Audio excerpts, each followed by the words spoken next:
And thus we come to episode 402 with all the other Sentai shows or Toku shows ending this past week. You know what? I think it's time for Castranger to end too.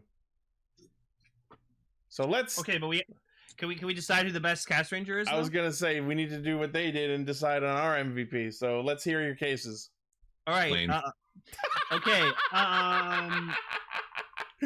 Let's see. I'm a robot now. I'm gray. I'm gray. I buy a lot of shit. I'm loud. Everybody loves me. I may not be very tall, but I'm slow and large and a dork. I'm 6'3". Thank you. I was talking about myself. No, but we love you. Let's see here. I vote for Kaito. No, I still vote for Lane. Kaito is the best Castranger. Well, I vote for Emily, so there. What? You know what? I also vote for Emily. Yeah. Oh no! I'm not in the. You know what? I vote for Aircaster. Aircaster is like MVP during the summers, man. Aircaster's been dead for several years. Excuse you. I have Neo Aircaster, who's dead silent only. You mean Reiwa Aircaster? Yeah, Ray Aircaster? Raywear Caster? That portmanteau. That portmanteau absolutely did not work. Cue the roll call. Oh. Right!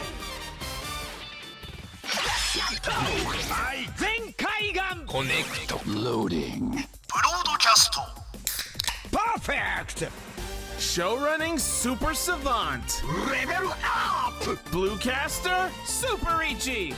Loudon Online. Greycaster Rovolane. Researcher of the Tokuverse. Ultracaster. Gar. A spark of courage, the power of dreams. Orange Caster, Global Soft Perka. Casting, criticism, comedy, chaos. Radio Sentai Castranger. On air! Welcome to Castranger, Radio Sentai Castranger, episode 402. Episode Zeton. It is, in fact, episode. Are you guys ready to get super angry and annoyed with Donbrothers and then freaking spill your heart out with Revice? It's gonna be a real emotional episode this week. Donbrothers was hilarious. All right, so if in case you're tuning into our show for the first time, thank you for checking us out.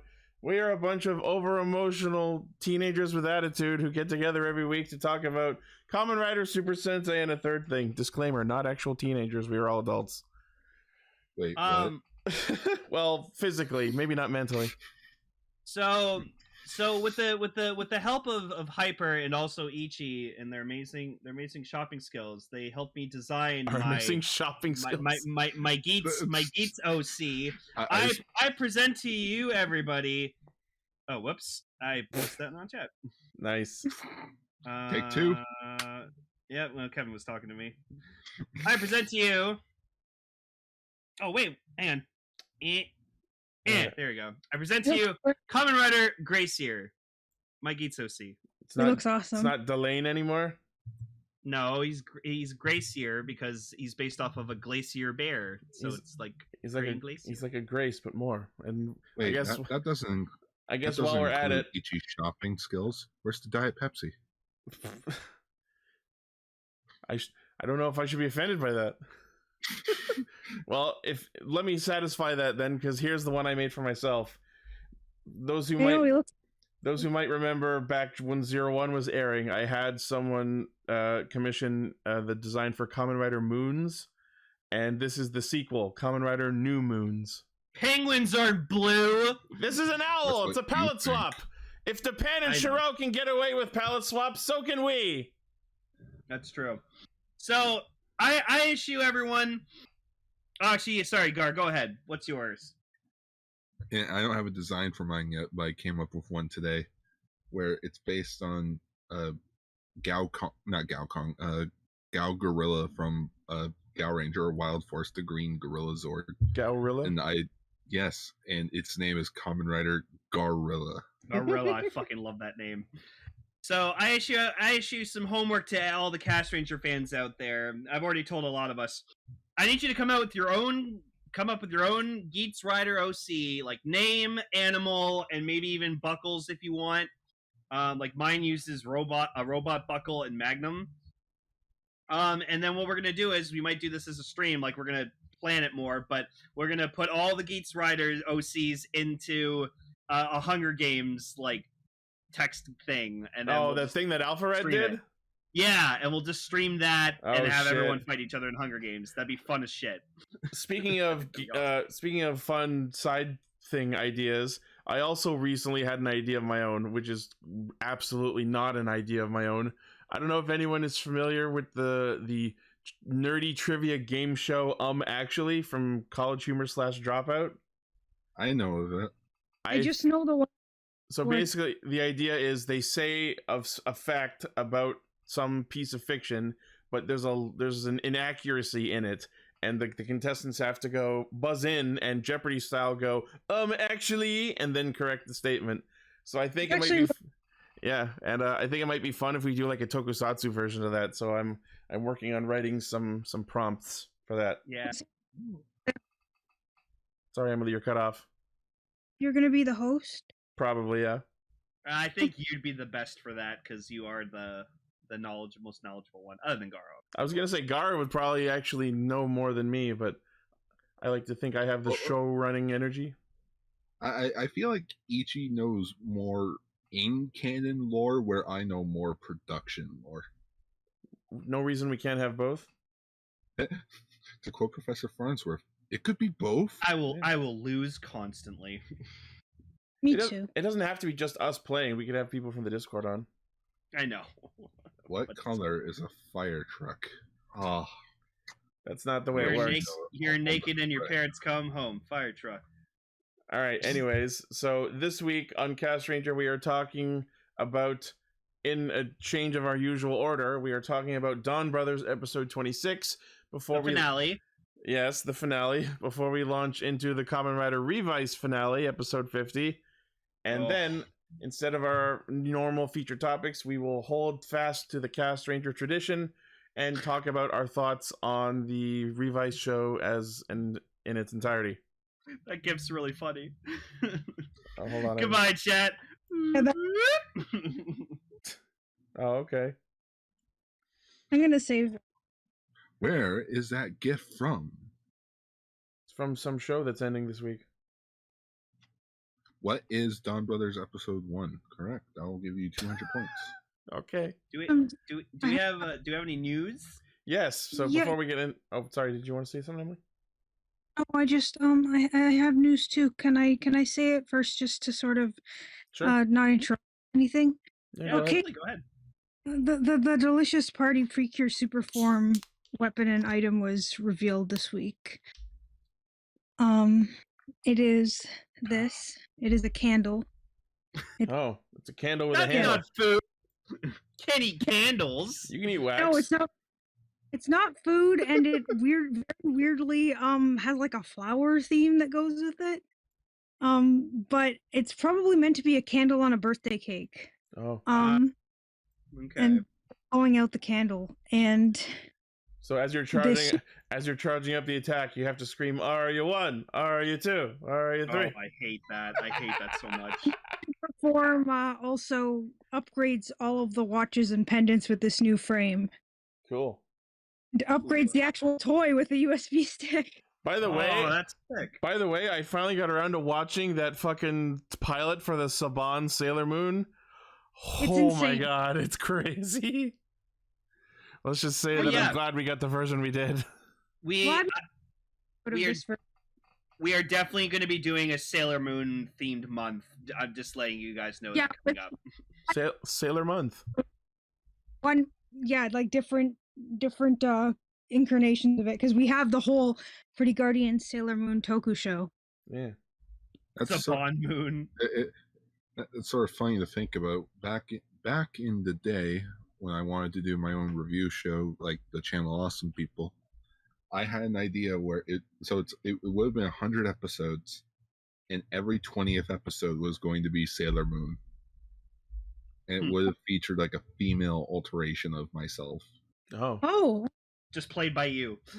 Garly? Not played by me. No. Oh, that'd be funnier though if it was played by you. Would your name be Garly? I Garly. You can call yourself I Garly.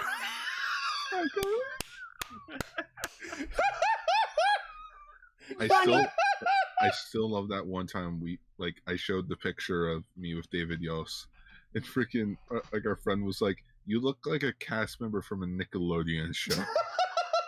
And I think that's when we came up with iGarly. Gar, I just need to see you in a black wig and with just red lipstick, and that's it. That'd be the funniest shit ever. Give me $10 and I'll do it. Start a Patreon. But Emily, I need to know this very important question. Yes. Did we get a Rosemary plush? We did get a Rosemary plush. Oh my god! Yeah, the second announcement is that they just announced civilian plushies of all of the cures this season for some reason. It's awesome they did it. It's just random. And that includes Rosemary and Black Pepper as well, even though they're not cures. Rosemary, it's about time. Yeah. Oh, there he is. Our Rosemary plush. Gordon Rosemary. I really hope that they continue doing this for all seasons going forward, just like they have been for Sentai and Rider. I re-listened to that episode where we talked about the first 2 episodes of this, and Ichi was just like, they can't leave that barrier, but she just leaves. Right? What the fuck? You haven't met Cure Finale yet. She's awesome. Oh, cool. All right. Yeah, and that's them. All right, we got the Rosemary plush. I'm happy. A new Phantom Thief Bunder who's a robot. Cool. Let me just post a picture of him in the chat. Here he is. Yo, he's got a hat. He's got a top hat. He looks like a Digimon. Yeah. He looks like Digimon. Like Yatterman character feeling. Yeah, I see what you mean. Round boy. Hey Digimon, monster friends. Interrupted. Yeah, we have Rosemary plush and we have plushies of all the civilian forms. We have Yuri, Kokona, Speaking of Digimon, I was surprised to see fucking Meikumon cameo in Ghost Game. Yeah, I know. First we had crap. Well, we didn't have Is that the Patamon palette swap? No, that's Tsukaimon. No. Meikumon is the cat from Tri. Oh, right. Morphomon had 2. We had an episode with Morphomon. And so I thought there was only one Morphomon, but there isn't only one Morphomon. There also isn't only one Meikumon. Yeah, there's not only one of almost any Digimon. Yeah, I know, but those were the ones I thought there was only one of because of how important they were plot-wise to the specific partners and stuff they had. Yeah. Yeah, Kevin told me recently that apparently there's more than like an evolution beyond Mega, and yeah, he's like, yeah, Omnimon. I'm like, no, Omnimon is a fusion of 2 Megas. And that counts. I'm like, no, it doesn't. That does put him at super ultimate level. Guess so. Yeah. But he showed me more better, cooler versions of Machine Dramon, and I was like, oh, I didn't know these existed. Yeah. All right. Anyways, let's get into the actual Toku news. News mode. So first off, hot on the heels of the Revice finale, we have the announcement of the Revice Next, or Visa Next, which is apparently going to focus on Kamen Riders Live and Demons. I mean, cool. They also announced that there's going to be a giant spider and mega bat Vice stamp set, which means they're both getting new forms. Yeah, and apparently Hiromi's gonna be more in touch with his actual inner demon. Given they kind of blew their load on that in the first episode. Well, I'd like to think that maybe it wasn't I don't know, maybe that wasn't his actual demon. I'm sure they'll find a way to get around it. Because that's pretty funny that his demon was coincidentally the Rex from the Rex one. It wasn't a coincidence. He used the Rex stamp on himself. Yeah, so using whatever stamp makes the form of what your demon is? Yes, that was the whole first arc of the show.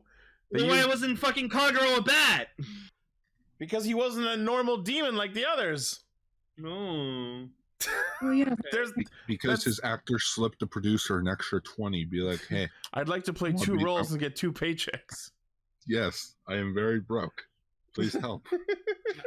I want to be 2 riders. I want to be 2 riders. I'm the 1 and 2 riders. There's a good point. So this new Vice stamp, this not only means a new live form, but maybe a new Evil form too. Oh yeah, good point. That would be cool. There'll be something stronger than Bibbidi Bobbidi Live? Huh. It's just a repaint of Bibbidi I don't know about stronger. Yeah. What if it's just a repaint of Bibbidi Bobbidi Live? Another one? Christ. Yes. I just hope whatever Demons gets as a new fucking form, it's like amazing. Yeah. Maybe it'll be a fucking kit bash of Kilbus. Yes, Jerry, it's a V cinema. Oh yeah, because demons. Yeah. All I care about is that George will be in it. I mean, he's probably the one who makes these new stamps. I hope so. One base duality of man. This is the amount of steps I took yesterday. Demon's Driver has no other new sounds beyond the unseen Vice stamps. Message today. Ooh, then you know what? Maybe Hiromi will use a new belt then. I don't know. We'll see what happens. Maybe he'll use a Revice Driver. The film is releasing May of next year, May 10th. So we get to wait a while before we see this. Taking place after the end of the series, the world is at peace. A new threat emerges to replace GIF, the progenitor of the demons our heroes fought. Interesting. All right. Are you guys just flexing your steps in the chat? Yes. Friends, look at the amount of steps for September 1st, 19,857, and the amount of steps today. You took 95 steps today. It's not a contest. All right. Next on the topic of Revice spin-offs, Toei Tokusatsu Fan Club has teased a new Revice project. If they get over 100,000 followers on their Twitter account, they will produce... they censored the names, but it's pretty clear that it's Kamen Rider Juga versus Kamen Rider Olteka. That's interesting. So yeah, I'm not trying. That wasn't meant to be like a showing off thing. It was meant to be me making fun of the fact I basically was did nothing today. I thought it was funny that I got an alert about it. Well, welcome to me. I cycled through 6 different games today in like the span of like 2-3 hours. That I slept like for the entire day. I hate my attention span so much. It's just like Duolingo. If you miss a day, you get a threatening notification. Yeah, exactly. You got 95 steps today. Your Pikmin are displeased. I mean, I reset my playthrough of Detroit, and I saved the girl in the beginning. That's cool. I hated lying to Daniel though. That was very sad because he got shot, and I was like, oh. I have explored every branch in every chapter of that game. I platinumed it. Very fun. I don't care what anyone says. Connor is the best character in that game. Hell yeah. It's me. Wake up, Lieutenant. It's me, Connor. 28 stab wounds. All right, let's move on. 28 stab wounds. So this is interesting. They now are finally releasing the GIF stamp. And I like this because we finally have actual confirmation on the spelling of GIF as opposed to Gifu, like we thought at the start of the show. It is in fact GIF, so the Premium Bandai is releasing the GIF stamp. And sadly, I don't think it will fit in any driver. I want to have a moment where like we get this stamp, and I'm just with you, Ichi, and Gar, and we're having a nice moment, and I'll just go over to Gar and just go, and now you're dead. Now your life's ruined. I mean, it wouldn't be the first time this week. You're a Giftarian now. He's a Gartarian. We should all go in and get a gift stamp. It would be a really good gift. Yeah. I swear, one day that will be a freaking clip show. Every time we take my name and insert it in front of something. Yeah, I know, because there are so many good puns with the name Garf. Garftarian. You will become Garf. We'll call the video the Garaverse. Oh, okay. Starring Akiello. Yeah. Oh God. Yes, Aka Yellow. All right, so if you want the gift stamp, it's Premium Bandai web exclusive, 38.50 yen, releasing in February, long after everyone will have stopped caring. Sentai's like reenact Olteka's funny serial killings with your friends. Funny serial killings, but not the unfunny ones. I mean, I just want it for that sound. I just want the stamping sound, just that burn. I love it. I'm sure we can find a wave of that file. Oh, for sure. I just the whole family. I don't know if I ever said this, but this thing is just ugly as sin. I just don't like this design.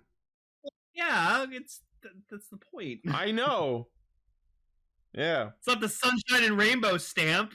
It looks like a prop from the fucking Aliens movies. It just looks like a fingernail, like a giant ass demon fingernail. Oh yeah. It looks to me like a scorpion stinger. Maybe that's what it's supposed to be. Yeah, I don't know. If it's a scorpion, I don't think so. I don't know. Or like it's like the tip of the devil's tail or something. Oh, there you go. Yeah. All right, moving on. We have the Revice DX Memorial Vice Stamp Selection Sets, and these are the ways they chose to release the stamps that we never got for the final forms of Live and John, by way of this is how they're putting out the Evility or the Perfect Wing stamp and the Invincible Jean stamp. So first off, they have I guess you could call this the Vice set. It's just Vice's belt with a Rex stamp. It's Vice's belt that he has he wears when he's in his rider form. It's amazing. And it talks. It has Vice lines in it. Did they ever release Vice's belt before this? I don't think they did. Nope. No, I'm never. shocked.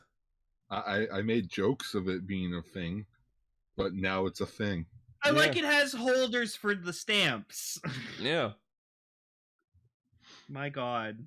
The Rex stamp that comes with it functions like a normal stamp, but if you press and hold the upper part of the stamp, it switches to dialogue mode where it plays lines from Ichi. Neat. Like if I was like the hardcore Super Vice fan, I would get this, but like he wore a Revice driver, so like I count that. Yeah. So Premium Bandai web exclusive 60-50 yen, releasing in February. Then we have the Memorial Vice Stamp Selection Daiji, Kagero, and Hiromi set. So it comes with Bat, Spider, and the previously unreleased Perfect Wing Vice Stamp, which means if you wanted to buy the Perfect Wing stamp, you have to buy this set. Fuck you if you already have these stamps. Which I guess it's because like the last 2 years they've been doing these sets. They probably were like, damn it, these aren't selling. What can we do? And it's like, wait, I know. Let's put final form like things in it. That way you have to buy it. If that makes sense. Yeah, no, I see what you're saying. So yeah, as usual, as previously, this version of Bat and Spider come with dialogue, and of course, it comes with the Perfect Wing stamp. A bystander. Yeah. Premium Bandai 69.30 yen, which is honestly not terrible for 3 stamps, including a final form stamp that's previously not released. Yeah. Also releasing in February.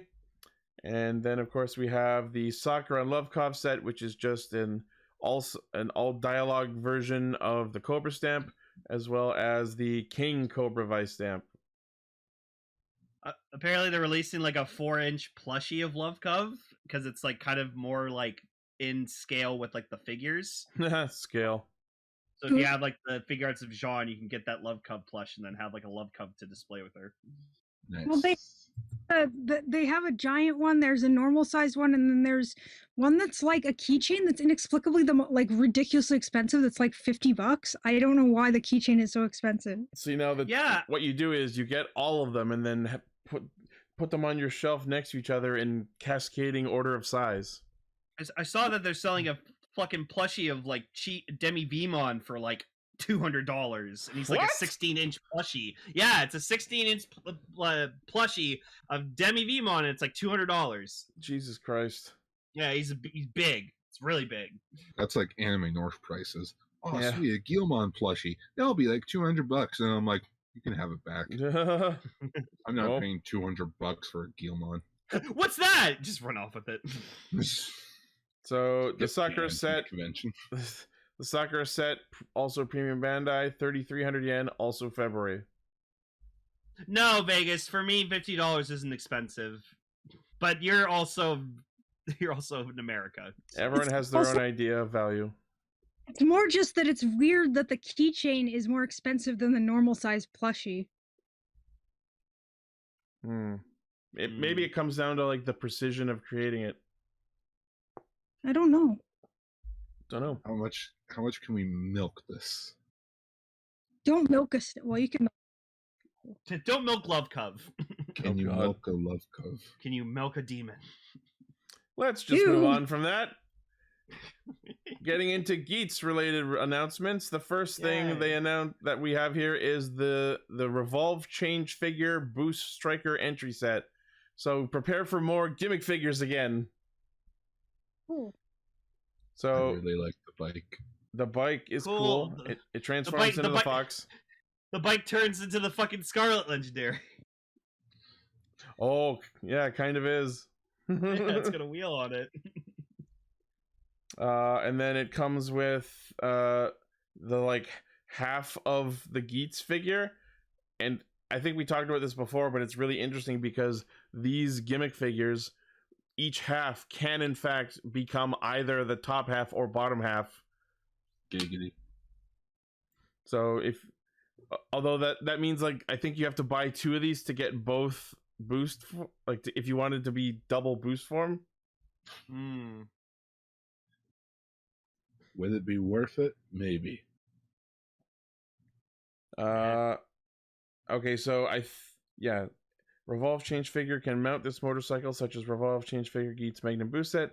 In addition, the figure comes with an entry body that you can swap parts with to your Revolve Change figure to transform it into its entry form, increasing playability. So is that to say that it comes with an extra body?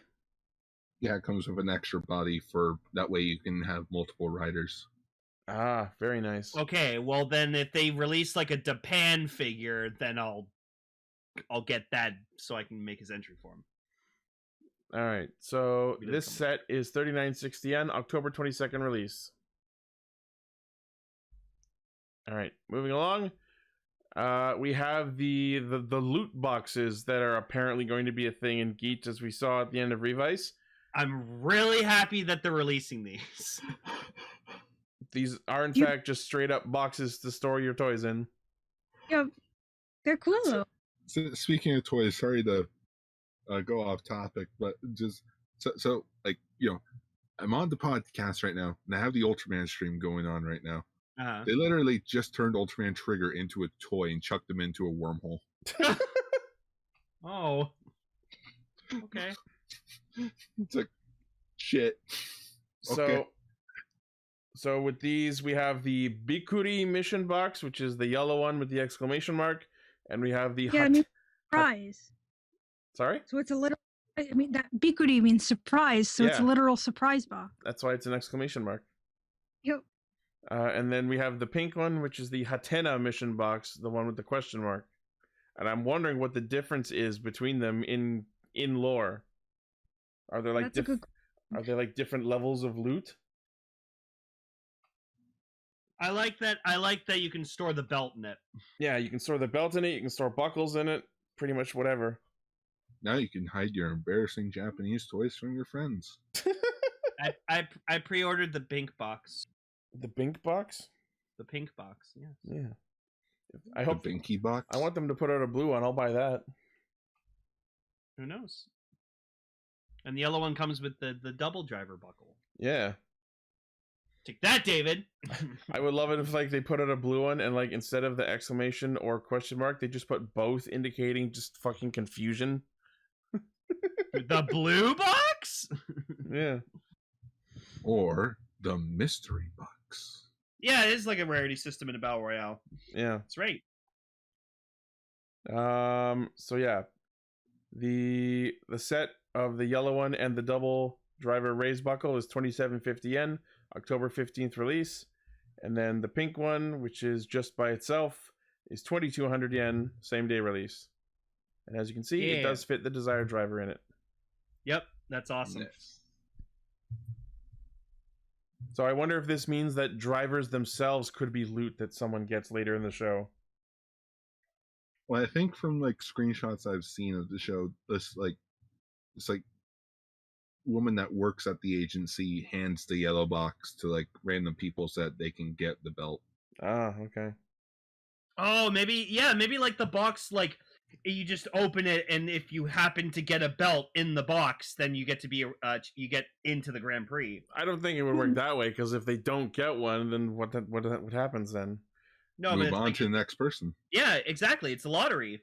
I don't know. They've been saying that the riders and contestants for this are specifically chosen. Ew, it'd be like Donbrothers, where like they do the slot machine on their phone, and if they get all the that eyes, shit still hasn't been explained. Don't make that comparison until we know how that works. Anyway, yeah. So this will be interesting. We'll see what happens. Oh yeah. Next, we have the spider phone. I wasn't expecting them to do a phone gimmick this season. I like the spider phone. I also like the spider phone. Apparently, it slots into the Desire driver too. I'm curious what that does. It makes you collect calls. Well, I pre-ordered that too. Of course you did. Yeah. Sorry, connects through what? No, that was really bad, and I'm not repeating it. Say it. I just said it connects through the web. That's good. No, it isn't. Please don't. I liked it. Yeah, so it's really cool. It's a very interesting design. It's not bad. It's very reminiscent of previous rider gimmicks, like the ones from Ghost and Double. I like that the spider. Yeah, spider went from a grappling hook or like a watch to a lantern, and now he's a phone. Yeah. Yay. So this one is 3080 yen, October 29th release. It's saying something about in smartphone mode you can be notified of the current Desire Grand Prix score. What the fuck does that mean? It like tells you what the current leaderboard is, I guess. Yeah, it's like when you're playing a multiplayer game and you can like quickly put up the leaderboard to see like everyone's stats. All right.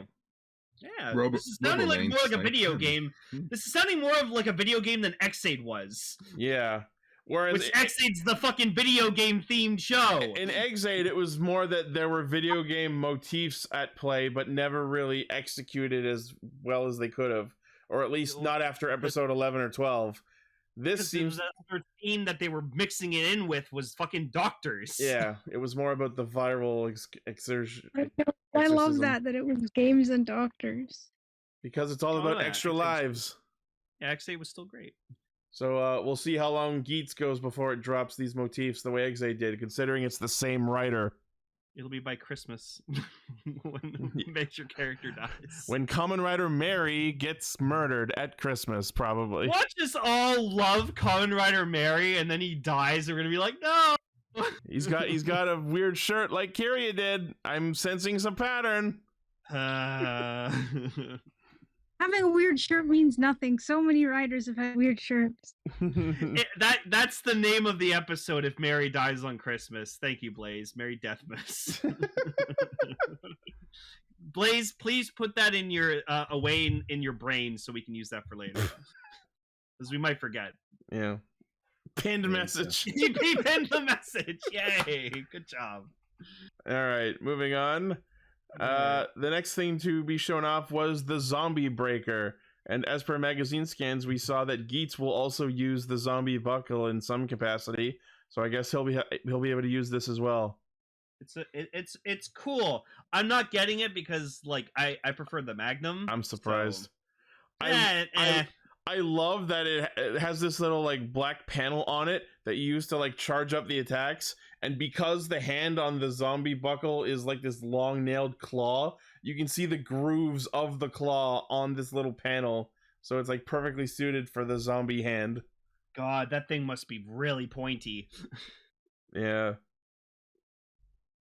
So let's see. The item is 45 centimeters in length, the toy version.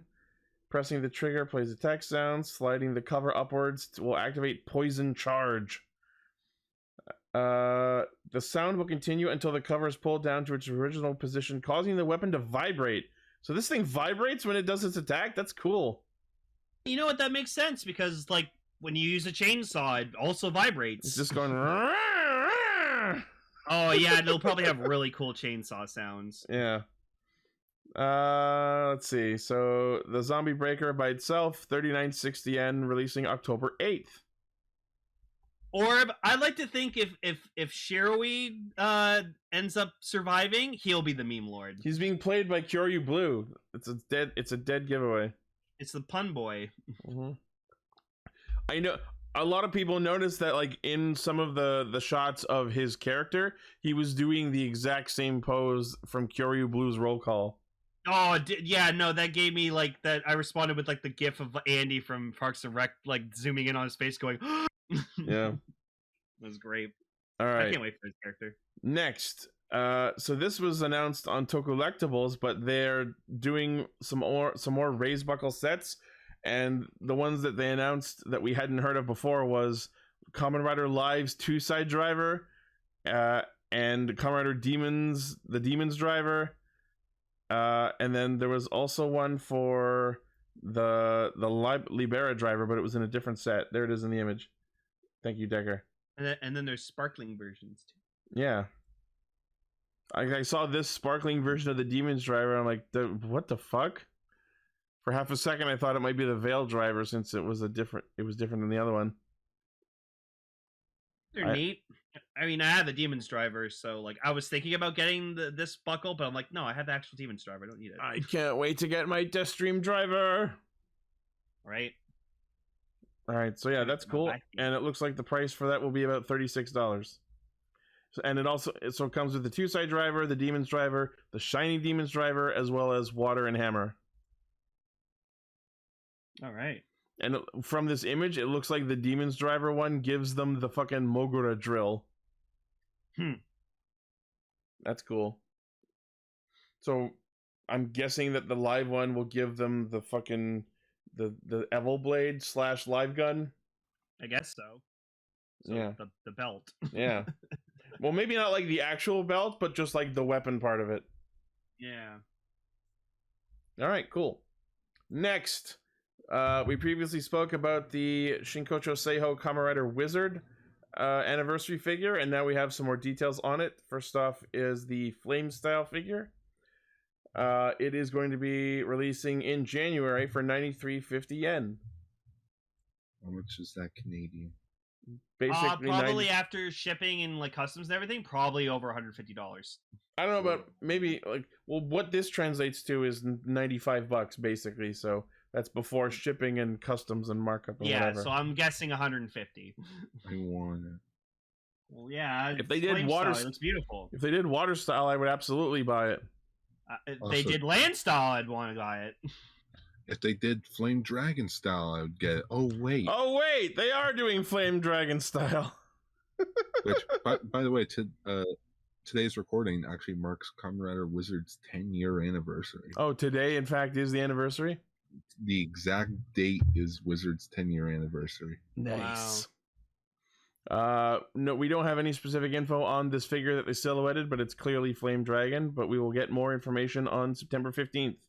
I remember that me and Ichi watched the first episode of Wizard and we were blown away, and we immediately went on eBay and bought a Wizard driver. Yep. I still have the white Wizard driver that I bought off of Ichi. I kind of miss that belt. It's real good. Well, if you ever want it back. You know what I say? Screw you now. Oh. I'm just glad Wizard, they had a please ring, so go please. I'm just gonna wait for a CSM Wizard driver. I'm sad they never did a thank you. Please. Thank you, please. Where's my 10 years later Wizard movie? Right? Remember when Haruto was in jail and then he shrunk himself down and then rode off on a toy unicorn? Remember when he pulled out the dress-up ring and he summoned a fucking tuxedo out of nowhere? And then he got swole as fuck with the Excite ring?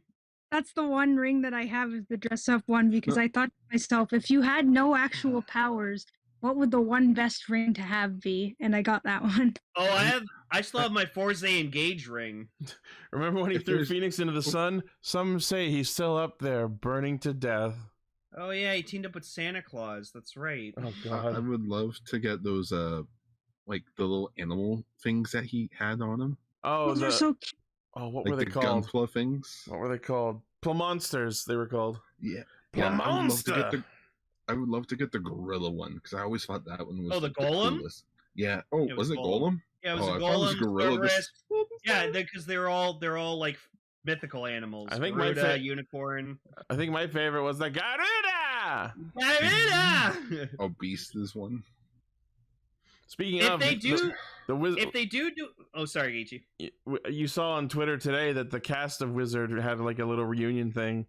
Yeah, and Gar was like, "Which one's Haruto?" And I'm like, "The first guy." I couldn't tell, Lane. There were two guys in the shot. I thought one of them was Shunpei. No, the other one was fucking Beast because I recognized Beast actor immediately. Yeah, no, I was gonna say if they make a CSM Wizard driver, they need to come out with the fucking Shunpei ring, so it goes. Look at it. It's so cool. Oh, I love the ring makes its head. I prefer the Gorilla Candroid. Man, I want to go back and rewatch Wizard. I want Burger Meal. Actually, I want all the food droids. Kraken! Please. I still think of all the little animal trinket gimmicks, I think Hibiki still wins with its like the disc animals. The disc animals. Yeah. Because think of it, they all had to be a disc. Make a different animal out of each of them, and you could read them to see the video they recorded. I forgot the Camerus one looks so Cerberus cool. One was so rad. I forgot about that one. I forgot there was a Cerberus one. That was so cool. That's the best one. Sorry, we're going on a tangent about Wizard. It's just no. Again, man, Wizard show wasn't that great, but everything that was in it was awesome. Yeah, we loved everything else. Just think of it this way: Wizard did so well, it gave Gaiman extra budget. All right, mix and match them. All right, let's move on. Our next bit of news is we got a sneak peek at Don Momotaro's super form. Sneak peek, more like oops, got leaked. Yeah, a sneak leak. And people said we wouldn't get leaks anymore. You know how there's oops all berries, oops all leaks, oops all peaches. So this is Gold Don Momotaro. It's kind of a mess. What the fuck is that, Seven? Jesus Christ. Terra Gordon. It's Terra Gordon. Terra Gordon. So yeah, this form is kind of a fucking mess. I mean, okay. Let me get a better look at this thing. It doesn't look too bad. I like the cape. Yeah, no, I like he has like gold sunglasses now, and he's got like gold shoulders, a cape. That's great. It reminds me a bit of Zeranos' other form when he combines with Vega. Jeb. Yeah, like this face is just for decoration. Mune no kawa kazari da. Honestly, when I see like his helmet, I don't know why, but it just reminds me of the final Goat Busters mech. I was just thinking. I was thinking it reminded me of the Megazord from fucking like Gal Ranger, I think. I don't know. I might be mixing. I always get fucking Lost Galaxy and Jungle Fury mixed up. One of those Megazords has that kind of crown on its head. Maybe Gout Icarus? Maybe.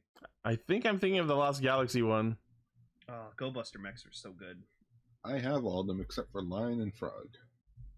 Oh, Jesus Christ. That's a mess, Decker. Hold on, let me look this up real quick. She's like, it's bothering me. This is going to bother me. Yeah, that's the one. That's it. Gao King. Yeah, Gao King. Megazord. Look at the spikes on his helmet. It looks exactly the same. Oh, I just realized it's meant to be a crown. Like Gar! Yeah? It's Zero in his training form! Yeah. That's sick. That's sick. Techno Gear Zero. Ah! I'm sorry. I always liked Zero in that form. Now Holy he. shit. So yeah. So now this super form I'm going to refer to as Don Galon. Don Galon. I mean, well, here, use the powers of my friends. Oh no! You know what I would do? I'd buy this figure art of Zero, and then I would just get like a little tiniest Pigmon figure I could possibly get my hands on. Yo, get out of here! You want to get killed? Just cook up a piece of hamburger meat, cut it into a tiny little thing, get toothpicks, bam, there you go, tiny Pigmon. Tiny Pigmon. So anyway, this form is probably going to debut in October or early November, which is really weird because I'm pretty sure Donbrothers just ended. No, only the first act ended. All right. Shut up, ruining the joke. No, you know what's ruining the joke? The 30th season of Power Rangers. Yeah, so apparently they're doing what they haven't done with Power Rangers since the Zordon era, and having a cast of Rangers continue on for a third season in a row, and it has been announced as Power Rangers Cosmic Fury. Immediate assumption from most of the fandom, Q Ranger suits? And can I just say, please shut the fuck up? It's gonna be Q Major. I've just been hearing how, like, oh, they could do the Q Ranger suits like this. Everyone's been shopping their faces onto the Q Ranger suits. And I'm just like, it's only been a week, guys, and I'm fucking sick of it already.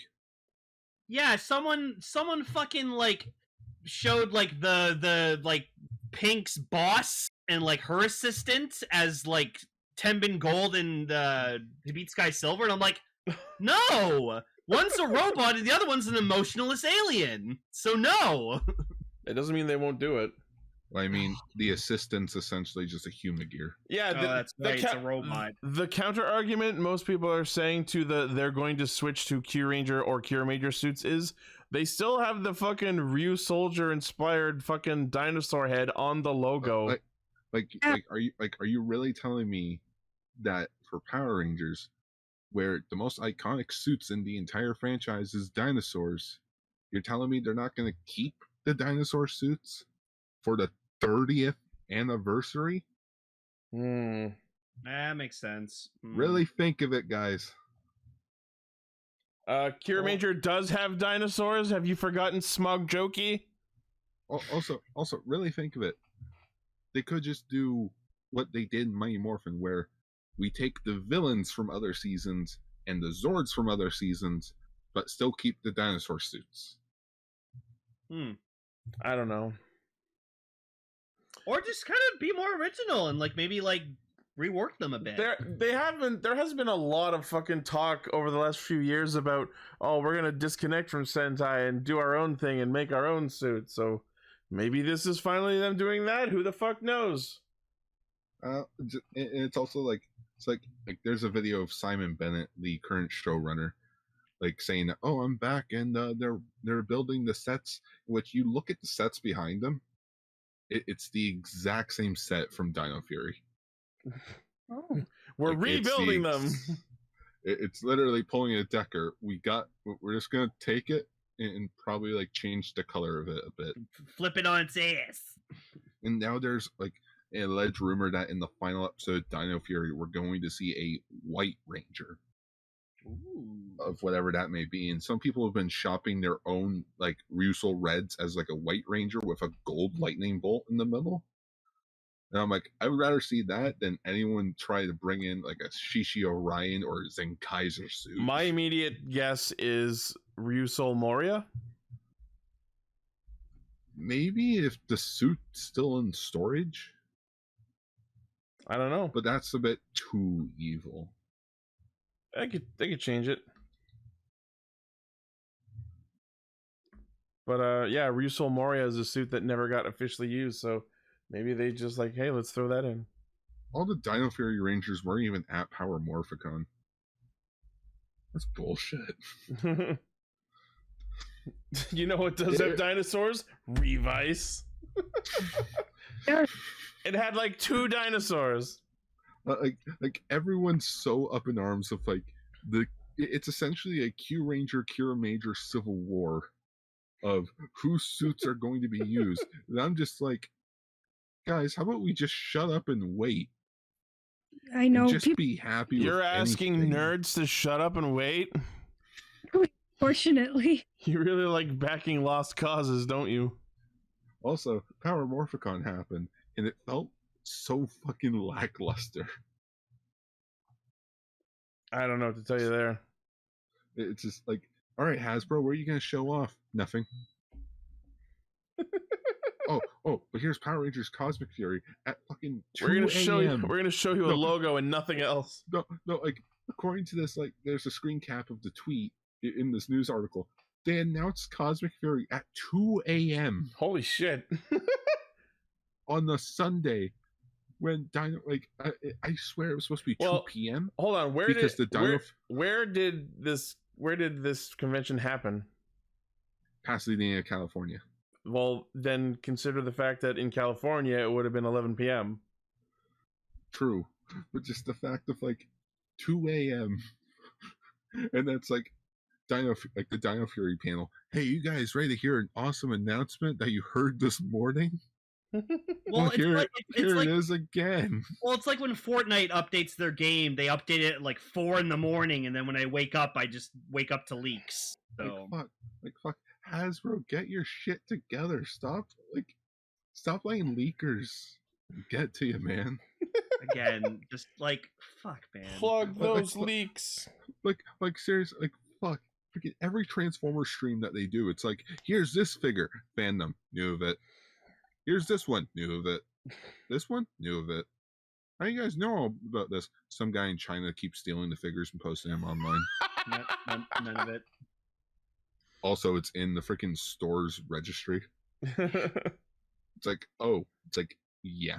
Anyways, Cosmic Fury will be whatever the fuck it is. I don't care. I've lost so much interest in Power Rangers now. I just want my Blue Centurion Lightning Collection figure, and my life will be complete. You know what? Just start the cinematic universe already. There's Ryusou Moria, by the way. It's a rat suit. How ugly this looks. I like it. I like it. Oh, hey, a peanut! I still feel bad for the Resoldier actors. They never got their final life tour. Hey, let's turn it into a manga. Why don't you guys just record them on stage and release as a DVD? It works so well for double. All right, the first batch of my Geet stuff shipped. Cosmic Fury is gonna be Go Rider. Oh God. Anyways, we'll see what happens. Yep. I just think this is funny enough to mention. Future. In the not too distant future. If it's Q Ranger or Kira Major, Gar's gonna be pissed. I kind of hope it is Q Ranger. I hope it's Q Ranger too, to be honest. I sort of hope it's Q Ranger too, just so that we can get Lightning Collection Q Ranger suits. Yo, those suits are so good. That is the only reason. Except for Blue. Yeah. If it is Q Ranger, what they intend to bring over and what they intend to leave behind. Probably the mooks. They would probably leave the mooks. Oh yeah, if it is Q Ranger, is Izzy gonna rip her skirt again? If it's Q Ranger, like some people were speculating, maybe Lord Zed becomes the final endgame villain that they showed off in Q Ranger. It's like, I don't know. Anyways, what's the last news story? So we've been watching Izu Sub's version of Kamen Rider Revice this year, but apparently Izu Subs has been experiencing some burnout, so they will not be subbing Geach for the foreseeable future, which means it's officially fucking free Grand Prix for the subbers. I don't know who's gonna be subbing Geach exactly, but hopefully when I log on to fucking Nia Sunday morning, someone will have subbed it. Oh, someone will. Someone will. I still love the Gencorp subs jokes of like they put up the trailer and someone's like, wow, I can't wait to watch 6 episodes and then be abandoned. Yeah. I saw that Genmu Corp was subbing it and I'm like, is it going to be reliable though? I'm surprised we didn't get a figure art set of the Go Riders. That would have been great. They were joke suits. No, they were awesome though. I don't know. I would personally want a set. Yeah. Oh no, the Super Soto figures. Yeah, do Super Soto figures of the Go Riders. There you go. Oh, dude, I'd fucking buy that up. Yeah. All right. Because figure arts, no, that'd be too much. Too much. Yeah. The Super Soto figures, yay. So yeah, I just wanted to briefly touch on the fact that subbers will be changing over the next couple days. Don't worry, Ichi. You'll get to watch Geats sub day one. I know. And then get spoiled. I just want to point out that Revice, I watched every Sunday morning as soon as it was available. Not you very few, not serials. Very few toku shows I actually watch the day it becomes subbed. Usually, I just wait Ichi, until right before Castranger. Saber, you watched fucking Raw every week. Yeah, I'm not saying there haven't been others. I'm saying very few of them. But yeah, well, Saber, I did that for the first like maybe 10 episodes, and then I just sort of waited for the sub, or whenever there was like a new Blades form. Yeah, Blades was relevant. Yeah, but yeah, so I'm excited for Geats. Hopefully, it's as good as the hype is making it sound. Yep. 1 year later, man, I'm so fucking glad the show's over. No, don't jinx it. No, it's gonna be me in a year. Gar, what do you think? Oh, I thought it was all right. Really? No, it was fucking terrible. I mean, you hate Exade, and it's being written by the same guy. Yeah, but he wrote High School Heroes, which gives me glimmer of hope. Plus, Heroes is good. With the Bowser and like Genmu team up, I keep saying that this guy has a fucking master plan. Yeah, and this is like his. This is going to be like the end of his trilogy. I'm still waiting to see when we technologically get... advanced riders. Yeah, I was going to see when are we getting more Thouser Genmu, where they fight this Zane thing. Next year's is Fize's 20th anniversary, so maybe next year. Yeah, because it did end with Mari. Yep, it's next year. The Yuya-verse. The freaking the Yuya cinematic universe. The YCU. All right. Anyways, that's news for this week. All right. Let's talk about Donbrothers. We're gonna get into Donbrothers first instead of Revice, since that's gonna take up the rest of the show once we're done. Yep. Take us in. Donbrothers!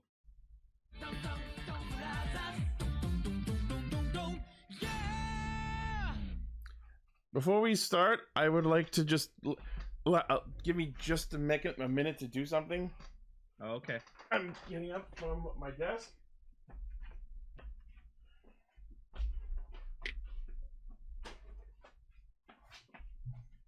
I am lying down on my couch, face down. Oh. Can you still hear me? Yep. Yeah. Cool. I'm going to be spending the segment talking about Donbrothers like this because I fucking hate this show.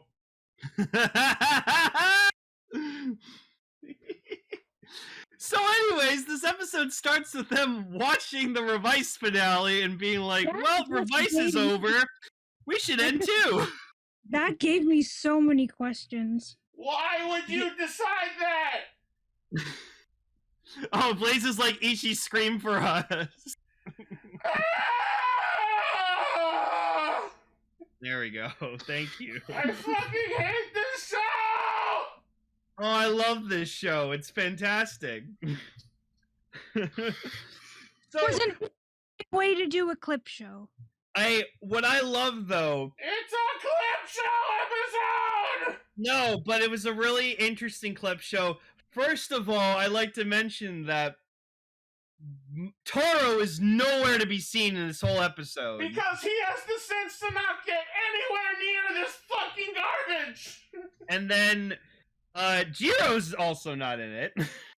Well, no because he's currently filming episode 27. No one cares about Jiro.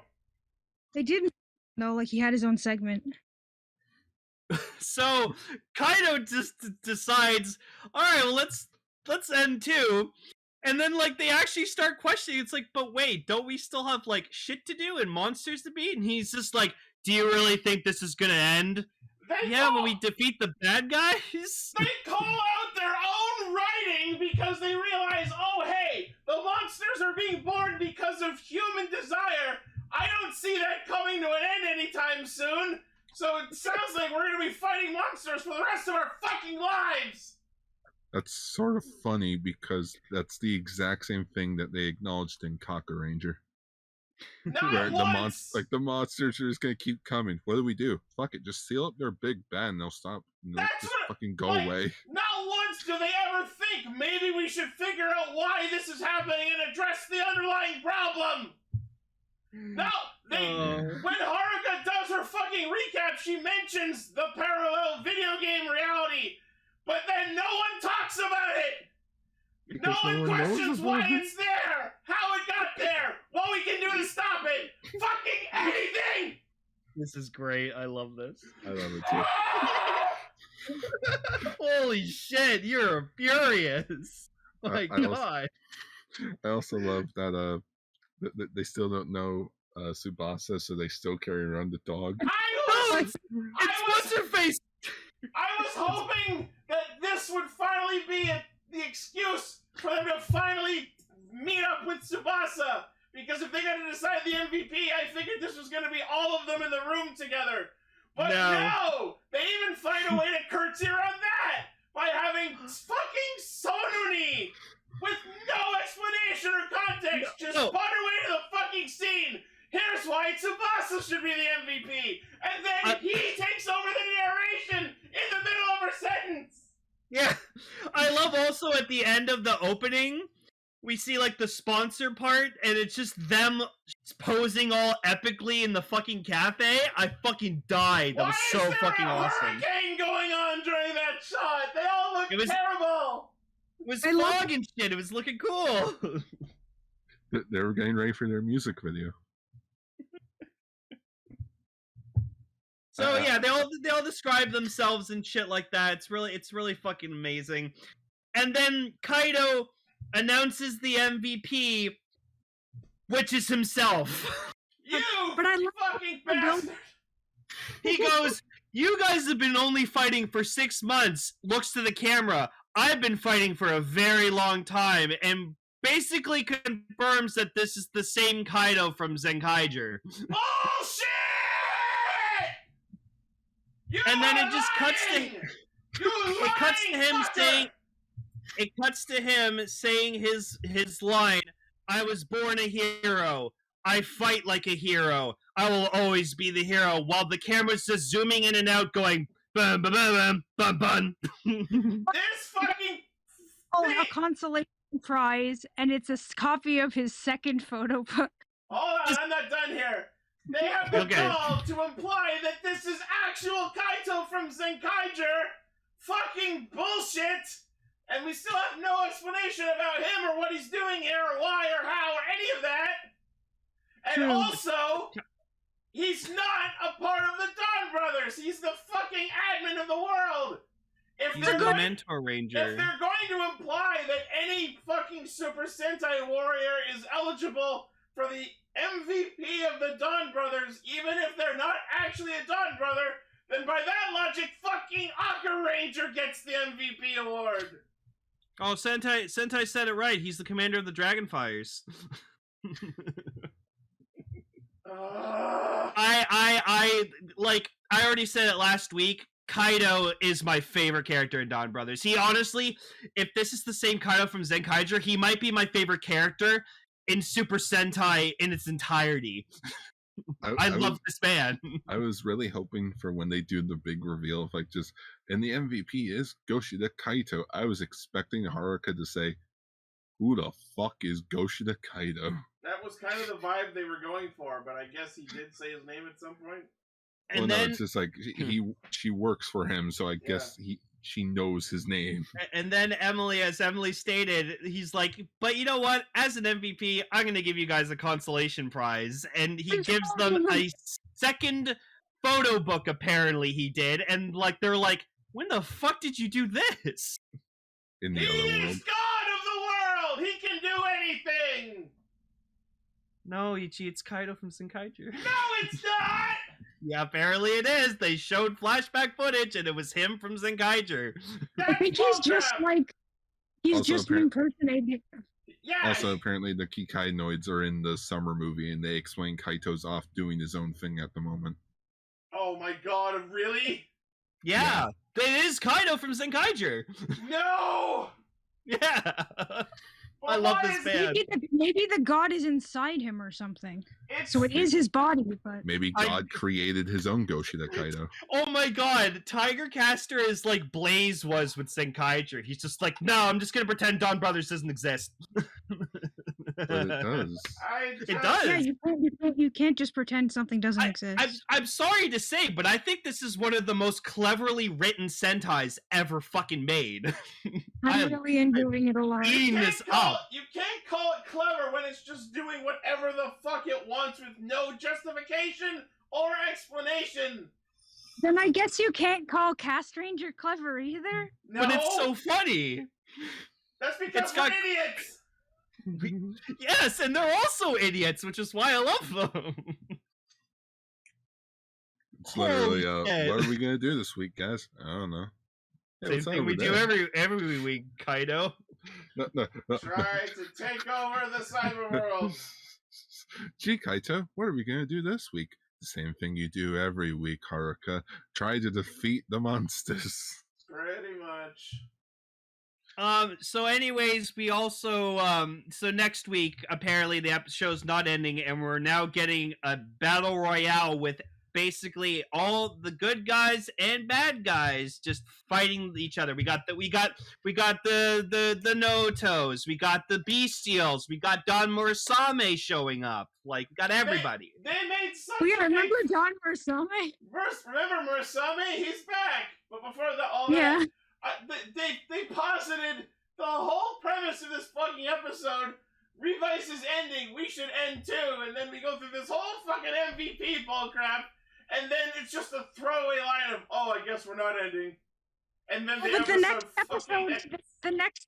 next episode's a battle royale, just like Itsu's. Oh my god, yeah. Wow, this show is so clever. I love it. I like that the producers of both shows acknowledge, listen, it's Revice's finale. Don't do anything serious. Don't do anything or cool to storied steal for them. our thunder. Oh, you don't have to worry about them doing anything story related. There hasn't been any story yet. And I'm okay with that, honestly. God, I just want, like I don't even know how to put into words. Just like going from Zenkaiser to this really was going from the frying pan into the fucking fire. Wait to see what the next Sentai is gonna be, just so Ichi can be like, I'll take it, cool, awesome, can't fucking wait. Almost anything at this point. Maybe for the 50th, we'll get that film theme Sentai. We need a Sentai themed after food. Like the idea of a Sentai where everyone represents a different cuisine, so it's like Iron Chef. I want a Pizza Ranger. That's the Yellow Ranger. You know what it be? It'd be food groups. Okay, we have the Sixth Ranger would be like junk food or like dessert. Okay, they already the did that monsters would in be junk food.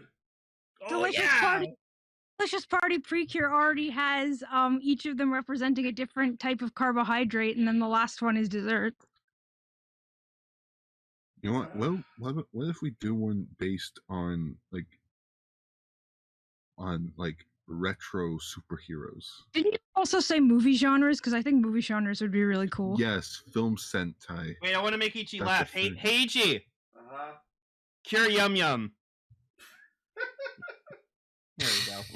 Oh my gosh, it worked! Yeah, Cure Yum Yum. I don't know. I think I think that Ichi and Ron would get along really well. I mean, I'd get along with Cure Peace because she's my favorite. You know, I'm just looking at stuff on my desk. You both love Sentai. Of I'm looking at stuff on my desk, being like, what would be a good Sentai? Ultraman? Nah. Godzilla? He's a kaiju. What about an actual kaiju Sentai? Oh. By the way, did you enjoy monsters. the very brief reminder that Don Zenkaio was a thing? Oh yeah. Yeah. That was a thing. Throw it on the pile of shit that doesn't get explained and probably will never be. Oh yeah. Huh. Ah! Here's a Hello Kitty Beyblade. I love Hello Kitty. I have Matt Reeves' Batmobile in a jar. All right, so we've now confirmed that Donbrothers is batshit fucking insane. Ichi hates it to a T. Just now? Only just now. Oh yeah, remember last week that I realized that the stamp thing at the end was a 50? Yeah. That pissed you off so much. Anyways, Ichi, I think you can sit down now. I think we're done talking about Donbrothers. All right, you promise? I promise. We're done. We're gonna get on to the real meat and potatoes now. But I got like 3 whole pages of notes. Just Donbrothers. Oh, sorry, Gar. Continue. I'm joking. You may only say every third word. Oh, there's a Hello Kitty bullet train that turns into a watching robot. And imagine always the I catch its feathers. It sits. Don't. All right. Excellent summary. Over about Don Zenkaio, the Jiro is. I know you're reading my notes, fighting. by the way. I know. Oh, also, I forgot to mention that this batshit crazy of an episode ended with fucking Sonoe just being very, very grumpy and disappointed with what just occurred, which I like to think Ichi really fucking resonated with him on that moment. Sonoe gets me. Proceeds to blow bubbles into his blue drink that he is consuming. The blue drink like Windex. Like not the same context, but basically just Ichi's the guy sitting down. Toei, new episode of Donbrothers. Sonoe gets me. Sonoe is my spirit animal. Just fucking. Yeah, of course you would resonate with the blue boy. Yeah. I'm sad that his henshin bracelet is too fucking expensive. Sonoichi. Yeah, Sonoichi. You know what? Here's Ichi. Just talking about Donbrothers. Just screaming agony. Yeah. All right, go. Hurry the fuck up, Blaze. Jesus Christ, it's amazing. Speaking of the Revice finale, let's switch gears. Yep, please. No.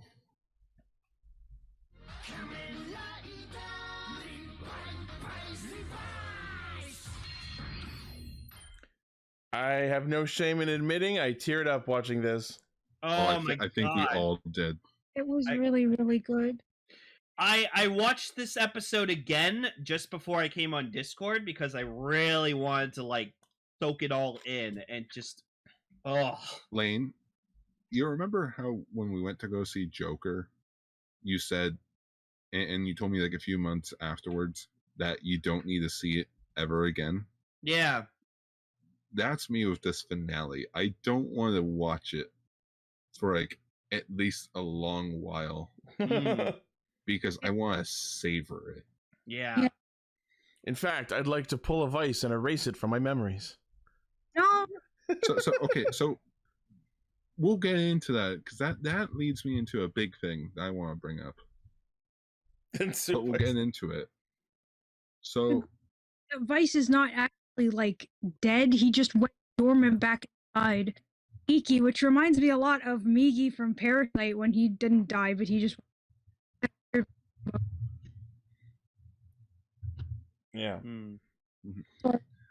Weird. Sorry, it's just that you're still cutting out. No, it's okay. So right at the start of the episode, Love Cove goes and ruins the whole setup that Vice has put together. Tail peeks out, and that way Iki just sees it right away and knows that it's all been fake. Mm-hmm. It's all been a big ruse. Yeah. Ichi called it too. He's like, wait, so were those people Vice was attacking, were they in on it? They were in on it. They were, in fact. They were all the people that Iki has saved and helped over the course of the show. Including Spada. Yep. That's a nice callback. Just all the fucking, like, everyone come get some ketchup. I like the one shot where as they're running away from Vice, like the camera turns and like it shows one of them recording Vice fighting, and I'm just turning around and be like, oh, how good's the shot? Oh, yeah, that's good. What are you going to use that for? Like, because It was the YouTuber who was filming. Nice lighting. Nice lighting. Just fucking Vice, man. Vice is just the development he went through from the start to the end. Him and Ichi together was incredible. I think the most powerful thing though this episode was, and like it's really got because I got to really like understand and enjoy it when I watched it a second time, was that they decided that their final memory that they were gonna have together was the one thing that they can do best as a duo, and that's be a Kamen Rider. Yeah. And it was so fun. They were just roughhousing and using all the stamps and power up. They were just shooting the shit, changing forms, just doing whatever. Just Vice fun. The fucking best thing they could have ever done with this was have all these memories around them as they fought. That was a really, really nice touch. And they also explained, because you have to remember that the ultimate Revice power-up is basically they're wearing their base forms but with like an extra layer of armor over it. So then when they kicked each other, they kicked the armor off, and that's why they have the Gifford stamp with the Rex genome. Thank you so fucking much for not doing another super base form, kind of. Thank you. It was the one time where it made the most sense for the last fight to be in the base form, at least in seasons I've seen. This had to have been intentional from the start. This is always what it was leading up to.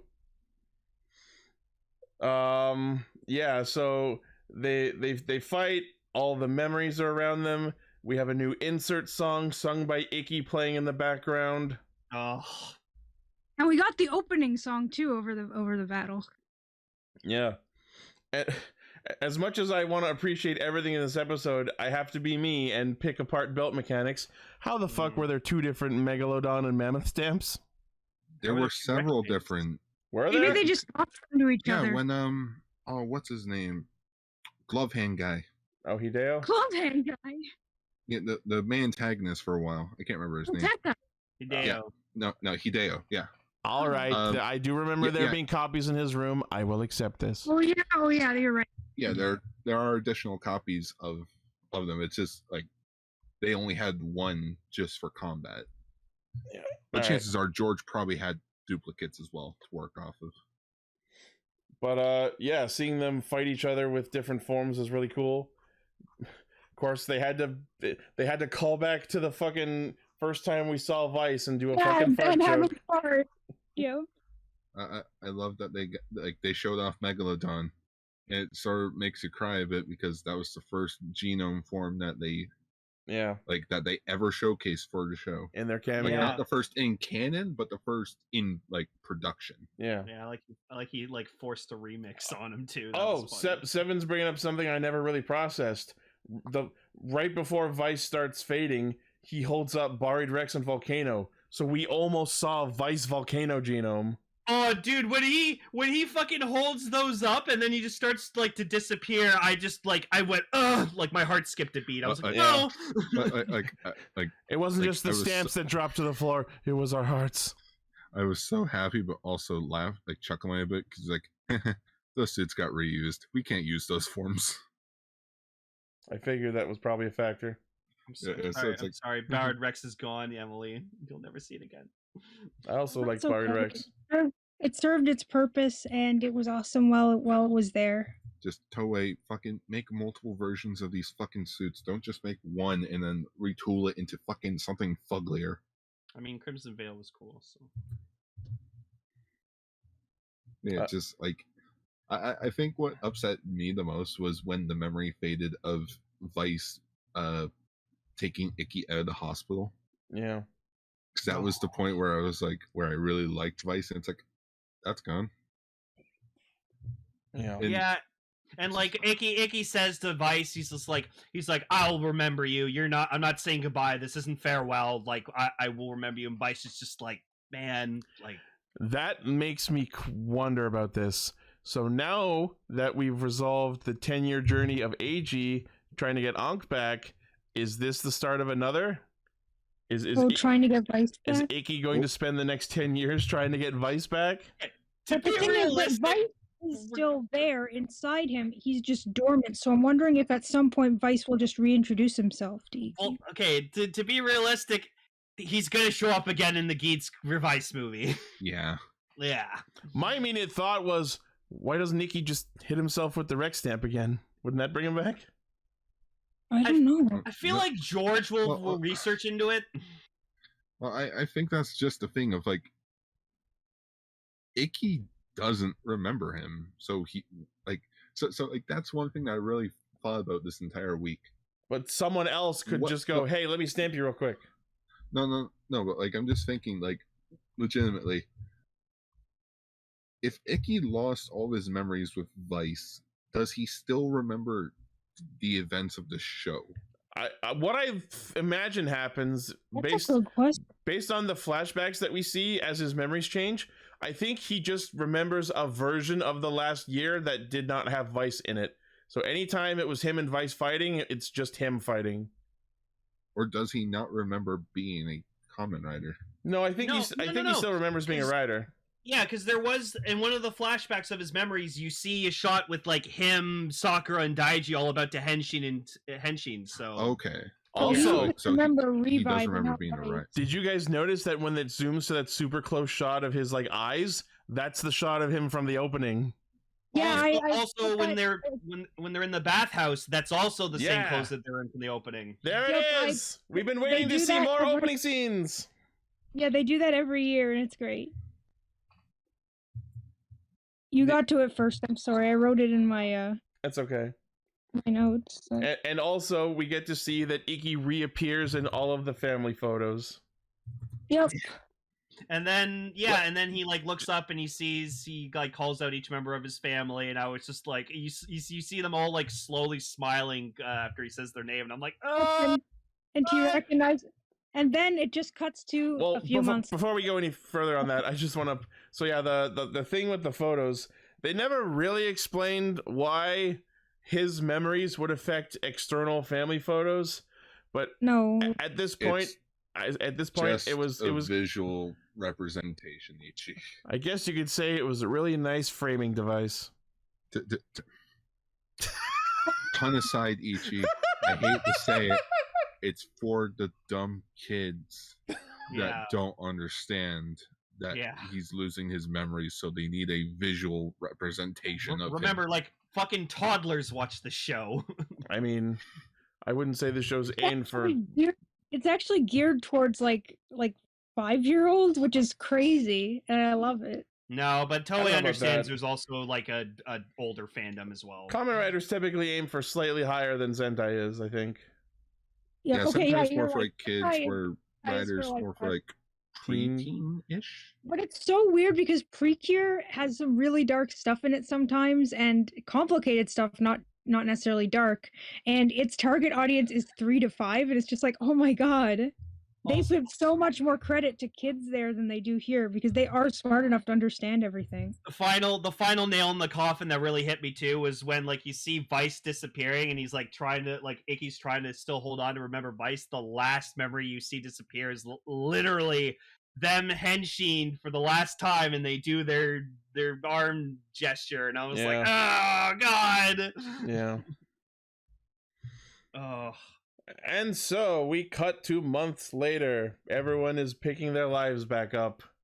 Now Mom is the YouTuber and Dad is the lighting expert. And she's doing better than Gen did. Yeah. Because female YouTuber. Unfortunately. Also because she's so nice. Yeah. Thanks for clicking on a girl with a low-cut shirt. So Ichi pulls up like a Vice duck that like I guess they made, and he's like, "What the fuck's this?" And they're like, "Oh, that's our guardian demon duck that's gonna protect our bathhouse." He's like, "This is stupid. I'm throwing this out." And they're like, "No! Don't you fucking dare!" So I like that Ichi, like, he doesn't remember Vice at all, but like everything about Vice he just hates. He thinks Vice is stupid. It's kind of bittersweet. Hey, it's everyone on Twitter who hates Kamen Rider Revice without even watching the show. Well, I mean, if you think about it, in the beginning of the show, he did not like Vice at all, especially because he tried to eat his mom. There's that. So now Phoenix has been changed into Twitter. Sorry, Bluebird. I never thought about that. The Fucking Twitter. hired all the they hired all of the no, don't worry, they didn't fire them. And Kagero apparently wanted it to be Blackbird instead, but it was a bad omen, so they said no. And then Daiji proceeds to literally ratio him. That's true. Kagero's like, hey, I made you look better. It's like, wow. And then Daiji ratios Kagero. Wow, this is Twitter. and then we see. So I saw someone on Twitter. They complained that they didn't show fucking Tamaki and Hana like turning themselves in for their crimes. And then I watched this final episode. They're working for like, Bluebird. I'm like, there you go. There's their atonement for their crimes. Yeah. So shut up. Daiji does look a little bit like Bamba from certain angles. Also, yeah, when Hikaru shows up, it's like Sakura's like, oh, Hikaru, how are you? Oh, it was almost a full character. I'm learning how to be a character and live a normal life. Well, I mean, to be fair, everything what was that accent was a part of no longer exists. Oh, so yeah. It's like my fake family's dead. He went from living a lie to having super no family to almost being a character to just being a rando anime protagonist wannabe. Hey, Sakura, do you It's do just you want to go practice karate together? In air quotes. Also, I want to point out Yeah. Hikaru wasn't invited to Vice's death. Oh, He was in the hospital bed. that's true. Yeah. Love is just there now, and Yeah. Cute as fuck. she's My just God. there. It's great. God likes to be British sometimes. Oh, Gar loves his British accent. Even though it's a very fake and stupid British accent. Oh, yeah, no, we'll get to that. So, yeah, so Sakura's gonna go to medical school and become Dr. Igarashi, which I think she'll be badass at. So then we cut to Icky, like, getting back into soccer. Before and that, I love this scene. George just shows up at jail and just fucking flexes on Olteka. Oh, no, that was the greatest. The man And does everything but default dance on him. Yeah. And Olteka's like, what do you want? And George is like, hey. We're setting up the plot for our special. Yeah. They're going to be showing us do butt stuff? Maybe. Depending on who's writing. And Hiromi's like, he's like, hey, want to go get some parfait? You know what you need to do, hand some flowers. Oh, okay, let's go get parfait. Come on, George. All right, I'll say goodbye to Daddy properly. Yeah. And then we cut back to Icky going back to his soccer career with Jiko and Subaru. Oh no! I saw Vice's voice actor show up and he like high fives Icky and I just went, come on, Joe! That's not cool. Yeah, that hurt a little. Fun. And then yes, that- we see the soccer player that was on the poster from episode 1. So. Which is funny because he's an actual I was gonna say, soccer player. I assume that's just a real soccer player making a cameo. Well, I remember the last time they did that was in fucking Gaim when they were tying in with the movie. Yeah. Come on. There's so many Kamen Rider characters who do soccer. Because soccer is a big sport in Japan. Yeah. Also baseball. Kicking. For fuck's sake. It took us 9 fucking years to realize that. Jesus How did Christ. I never put that together? Remember when Knuckle was the goalie? And he was a shit goalie too. God damn it. I just had a they spells 50 moment. Wait, no, Ichi, you gotta do your turn to head away. Fuck! Fuck! How's that? There you go. Yay, thank you. So he gives him a pep talk. He's like, hey, you could do anything if you put your mind to it. Yeah, you're never too late to do something. Thanks, random celebrity cameo. No, it's true. And then Kaito turns off the TV, tells everyone that Revice is over with, and they need to find out who the MVP of Donbrothers is. And that leads us into episode 26 of Donbrothers. It was too obvious, guys. Yeah. It was too obvious. Right. I love the shot of like when Icky's at dinner and like Ichi starts like showing, like he starts acting like Vice for a moment. That's cool. That's kind of cool. I like that. I kind of hope that like carries on into like future things. Whenever Ichi shows up, he just starts acting more like Vice. That would be cool because it would be like some character development for him. Ichi finds out years later that he has demon powers inside of him, and that leads to his son Ichi that he also has demon powers in him, and they build him a Kamen Rider suit of his own with George because there's a new threat out there, and now he must become the new Kamen Rider. Gar, that's just Kiva. No, that's the plot to the Ultraman anime. Oh, I actually, it sounded like you were describing the plot of the ending of Kiva as well. Yeah. Freaking the ending of Kiva is also really funny. Oh, Wataru, will you please? I want to rewatch.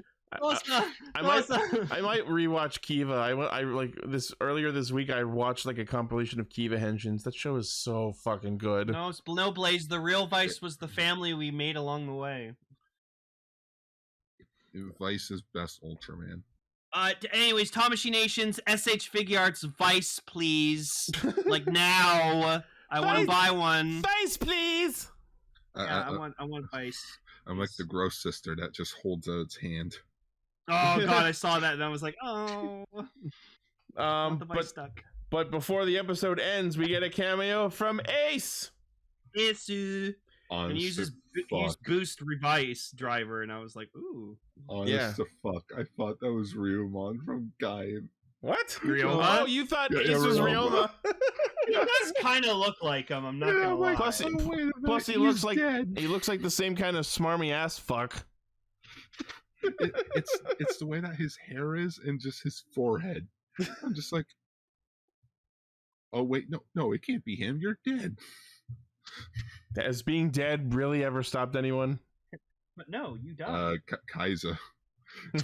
That one wasn't canon.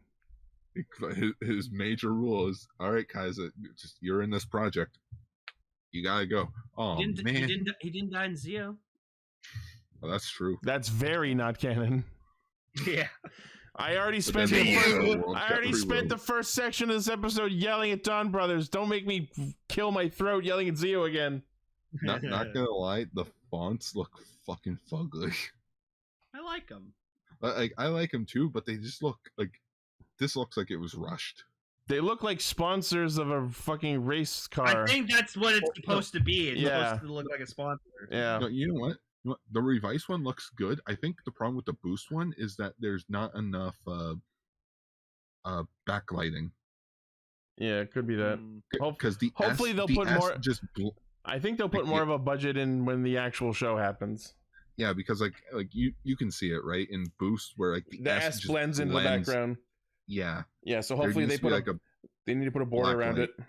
Yeah, like a black border around the words. Yep.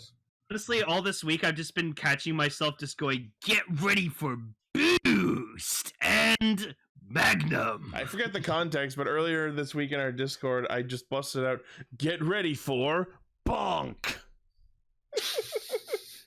And Gonk. Also, the first time Kamen Rider has had a freaking after credit, a post credit scene. Yeah, like a post. No, we've had one. I mean, this is their equivalent of a fucking Sentai handoff. Yeah, like that's just weird to think about. Like they did at the end of Forze and O's. Please get ready for boobs. Ready, fight. Ready, fuck. Also, I don't know if anyone else has picked up on this, but I've been listening to the Magnum Boost chime. It's fucking the theme from Who Wants to Be a Millionaire. Oh no! When I hear the Magnum theme, it sounds like fucking Batman, like da na na na. It's like the Magnum. Yeah. Like that. Yep. Yeah. But anyways, knock it off, please. That's Revice.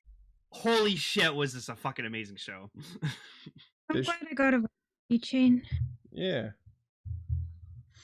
And so this leads us into our feature topic, where we will discuss our thoughts on the show as in its entirety. Didn't see that picture. They did a picture of them all doing their fucking poses. That's sick. Nice. That's perfect. Wait. Oh, good. Oh, damn it. Hikaru's not there. Oh. No, because Tamaki's over demons. Yeah, it's all the also not there. Hikaru walked so Tamaki could fucking run. Well, we'll talk about that when we discuss their characters. No. Hikaru walked so Tamaki could fucking bolt away with his belt. Hikaru gave it to him willingly. Getting one battle and then get dummied by Juga. We'll talk about that when we get to his character, but whoa, Jerry's got a lot. So first, let's talk about the story in its entirety. Don't all climb over yourselves to start. Oh my god, it was so good. It was really good. Yeah, very strong family themes, dealing with your inner demon.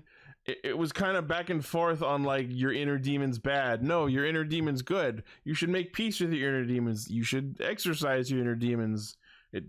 Dealing with your inner demons, no matter what you do, is a part of growth. Also, I think it's trying to teach an important lesson of just like, you know, family's super important. Like, love your family. Screw your best friend, family. It put in a lot of like perspectives on the demon situation. I agree. It was really cool. Yeah. So we saw dealing with them in different ways. We saw all the different forms they could take. Yeah. So I can happily say this. Mm-hmm. It was leagues, and I do mean fucking leagues better than whatever Kamen Rider Saber was. Yeah. I must agree. Unfortunately, I have to agree. I never have I seen a Kamen Rider show literally hit the table to make it do a 180 and everything land in place. Just everything had a purpose to it. I feel like in Revice. Yeah. There were so many side characters, and not all of them became Kamen Riders, but they all became good, well-developed fucking characters. Except Hikaru. Thank you, Blaze. Hikaru got character development. He did. Not a lot. I don't think enough. No, I feel like he got just enough. Okay, we'll get the Hikaru Vista. Oh god, we'll get the Over Demons. I was gonna say the Over Demon special with Hikaru and Tamaki. No Way Home. Kamen Rider Over Demons. Kamen Rider Under Demons. Oh man, they become a 2-in-1 rider. Old demons. Where like they team up and shit. That'd be dope. Yeah. I want that now. You know, that's a big thing I want to like. That's great about this show. I liked everyone. There was not a character that I genuinely did not like. Yeah, like, of course I think by the end of the show, it's safe to agree that there were some points where I'm like, this character is really dragging right now. But I think that everyone improved, no matter how annoying or inconsistent they got. Yeah, there wasn't anyone who had no development whatsoever.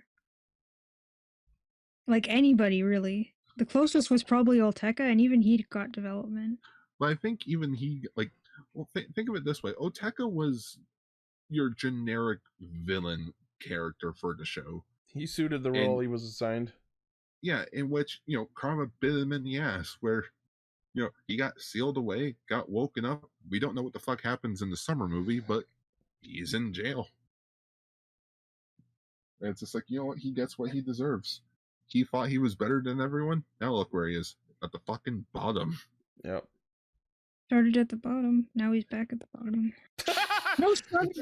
Started at the top, actually, because he was like the most genius person, and he did they all hated. I was about to say, started at the bottom, still there. They had an underground nightclub, so that's kind of the bottom. I forgot that the Dead Man's ran an illegal demon rave. You remember when Tamaki wore a sombrero? Oh, and I thought it was the most fuggliest thing. Remember when the villains were Mexican? I remember we saw the villains of this show, and we were like, "Oh boy. Why are they Mexican? Gracias, Deadmans. That was me. No, like Tamaki doesn't look great in that hat. Or no, Julio doesn't look great in that hat. Gets rid of the hat, changes his name, and I'm like, oh. Oh my god. Oh my god, he's a character now. Just like holy fuck, like that's what I mean. Like when I think of Tamaki, I don't think of him as Julio. I think of him as like. I think it's safe to say Tamaki was the most dynamic character who changed the most over the course of the show. Mm-hmm. And like that's what I loved about this show. It felt like actual progression of characters. Yeah. I People agree, evolved. Sentai. Oh god. I also wish they kept Chameleon around more. Yeah, Chameleon was really neat, and then they just had to do the replacement thing with Just Aguilera squishing his face. Do you want to join Deadman? Yes, please. Deathstream was woefully underutilized. He had such an amazing, compelling arc over the course of the Vale specials and his final confrontation with Vale, and then they just shelved him and only brought him back to get shit out of a duck. Hey, we're still gonna see him in the movie. I know. Hopefully he has a good amount of battle scenes in the movie. You're gonna get his belt, you're gonna get him in the movie, and you're gonna get a figure art of him. So Yeah. good. Oh yeah, they definitely gotta make a figure art. Yeah. Genta, holy fucking shit. Finally, a dad rider who isn't fucking evil. And Genta was amazing. His actor was fan-fucking-tastic. Like, yeah, Jesus that Christ. twist with him getting the gift cells and that leading to everything. I was not expecting that, and then when it happened, it was really neat because it made sense. He just walked up with the fucking Veil driver, and I'm like, you all right there, Genta? I think Genta being the character he turned out to be was the greatest surprise the show ever threw at us. Yeah. I'm actually really happy that Revice was good at keeping secrets for as long as they did. Because, like, the start of the show happens and he's just some goofy YouTuber dad, and no one gave it a second thought. And then it turned out, oh no, he's behind everything, kind of. Yeah, he's got memory loss. Oh, he gave all of his kids the Gifu DNA. Yeah. By accident because he fucked. But for me personally, because I need to talk about this now because it's so important to me. Fucking George. Inarguably MVP. My favorite character in this entire fucking show. In my top 5 favorite writer characters, period. Like, Tamaki was the most dynamic and underwent the most change. George was constantly amazing the entire show. Like, God, I'm gonna miss goddamn Daddy. Yes. I'm so glad that I was right towards from the very start. I knew that George was building up to become his own writer. And oh man, I love that his actor is also a huge Rider fan. Like I've seen pictures because like I follow his Twitter and stuff like that. He's got like shelves of vinyls. Like he's got so many fucking so much Rider merch. Jerry puts it a good way. Of course, we all love George because he's us.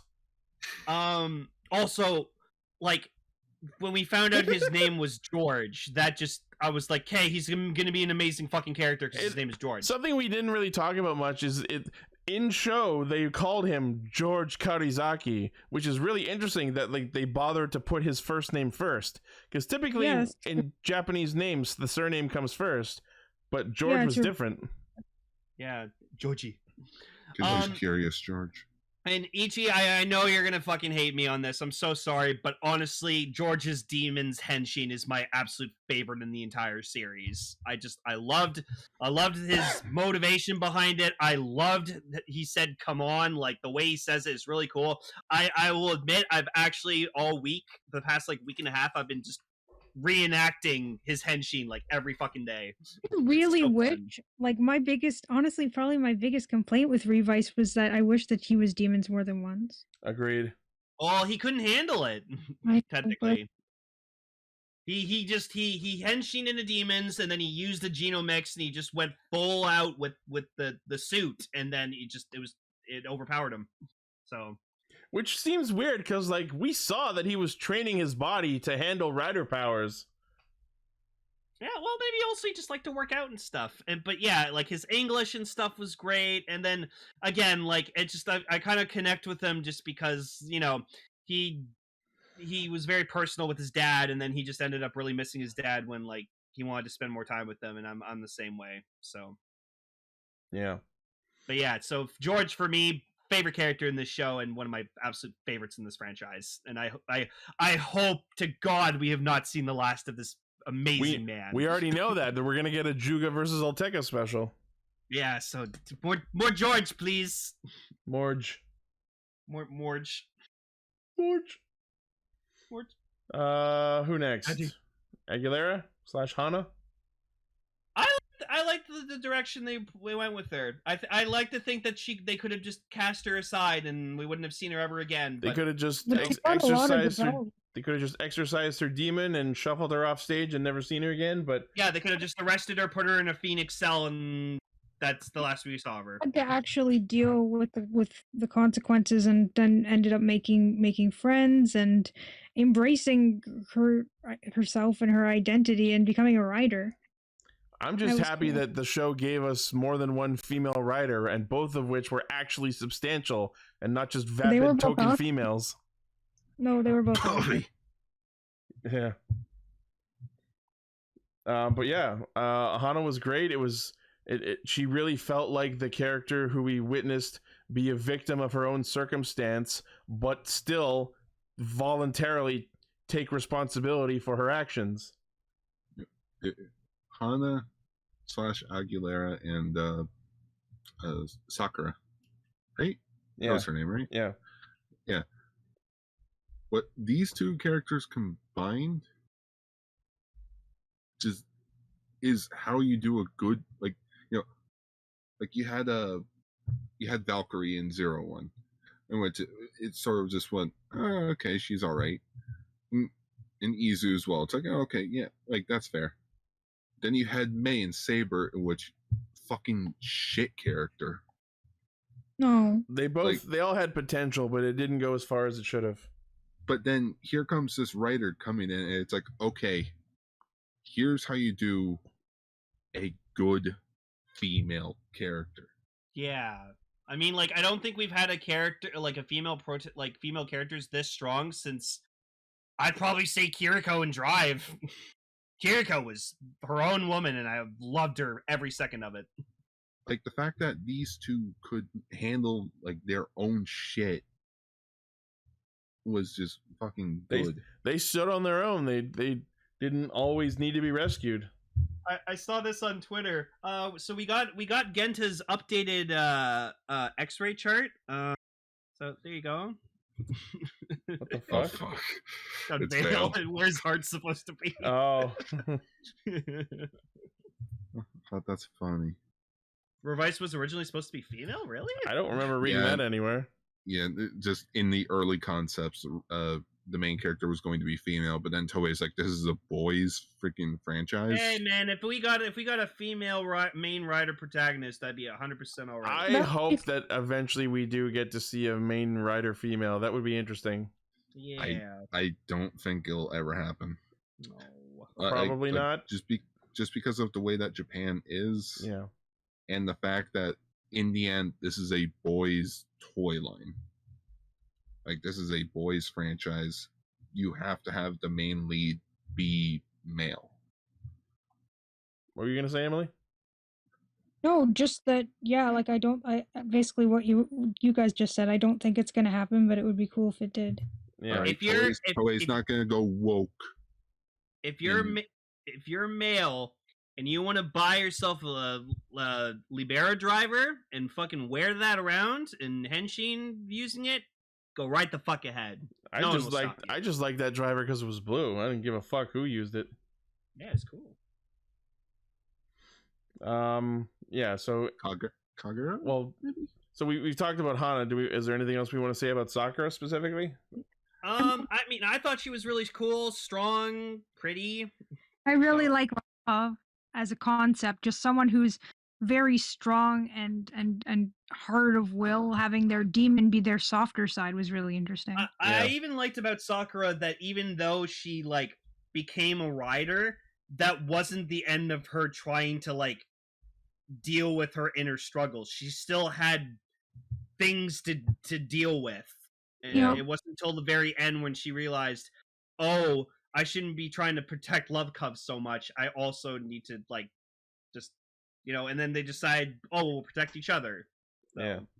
And you know what? I'm excited to see the two of them in their little like the girls special. Yeah, the all-girl like team-up crossover. Yeah, I've been hearing that's really fucking crazy. Like, I'm just waiting for that third episode to come out. And be I was gonna say, I think some of it's out already. Yeah, I mean, pretty much what you guys said about Sakura. Nothing else specific to add. Daichi. It was very interesting to see powerful female characters with actual development. Yeah. It was. I feel sorry for Daichi. Primarily because of Twitter.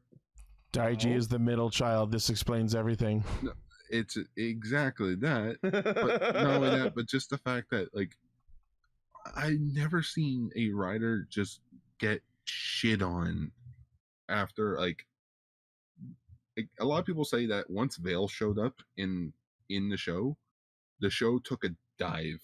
Here's the thing, like, for a lot of people. Here's the thing, and I processed this many episodes after Daiji's low arc began. You might say, what not a lot of people realized about that arc is the way Daiji was acting was actually perfectly explained by Hiromi.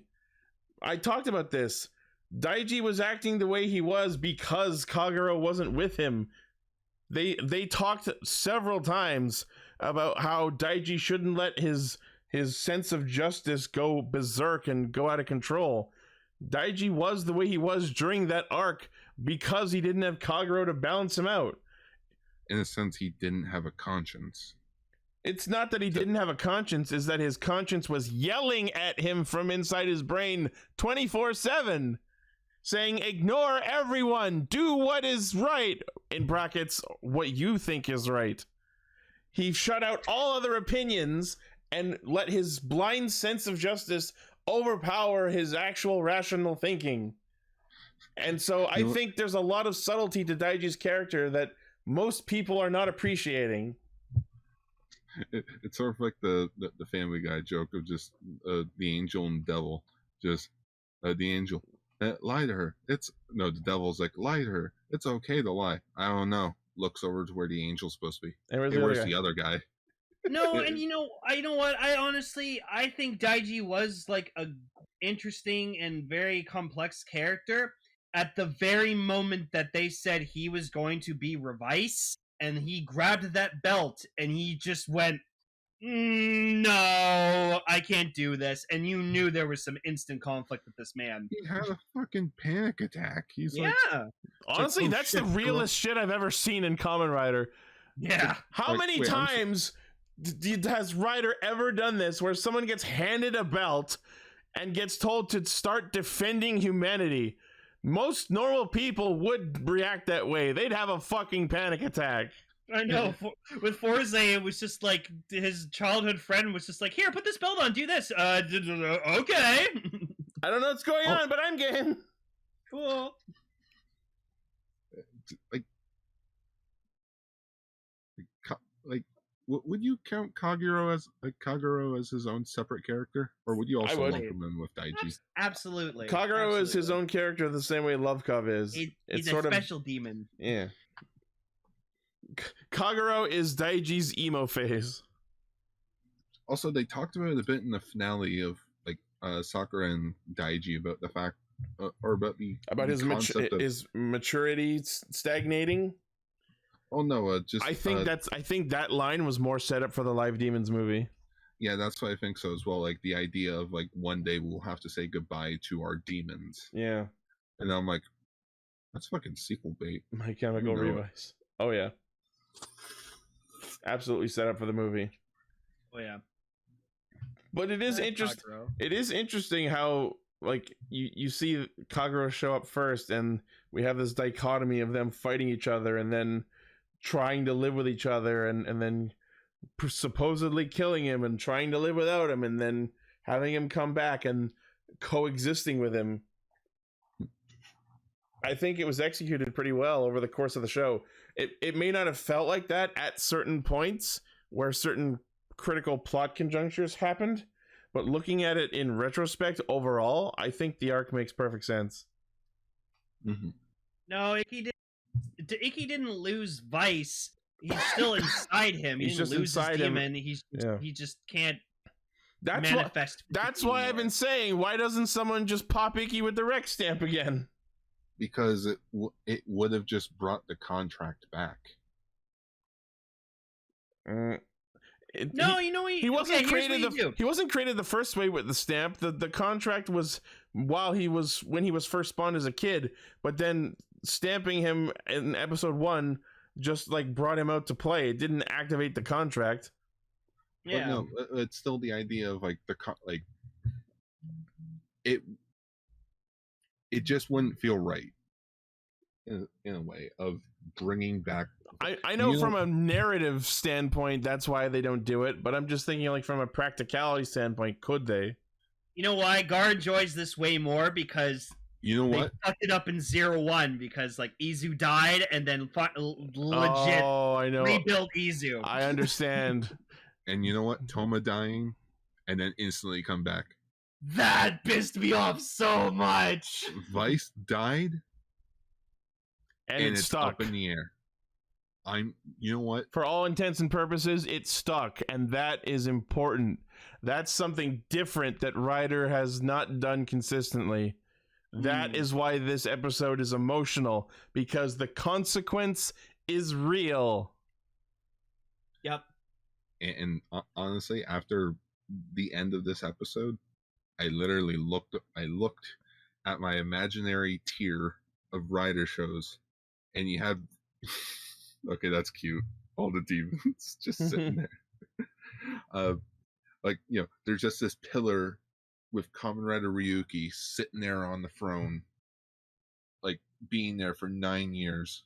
And Revice walks over to it, looks at Ryuki. It's like, your reign is over. So you're saying Revice is now my all-time favorite Kamen Rider show. Wow. Well, interesting. Ichi, do you have that picture ready? I do.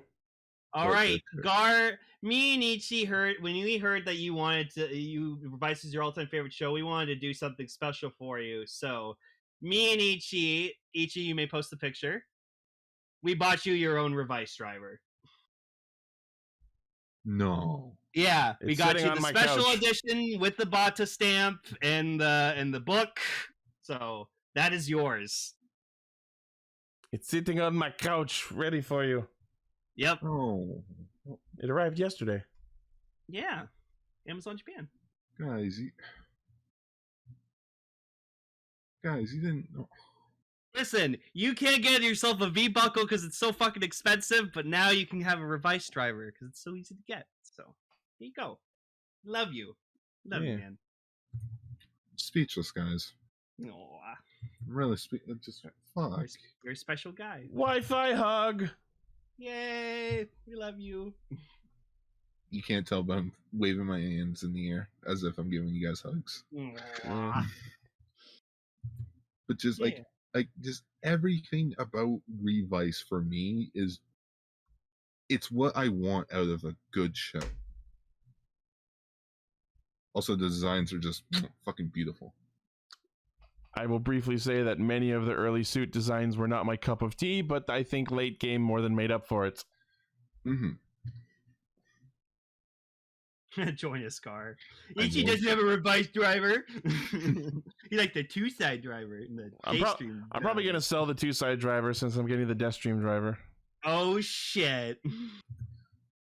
Damn. I'm selling my emo kid driver.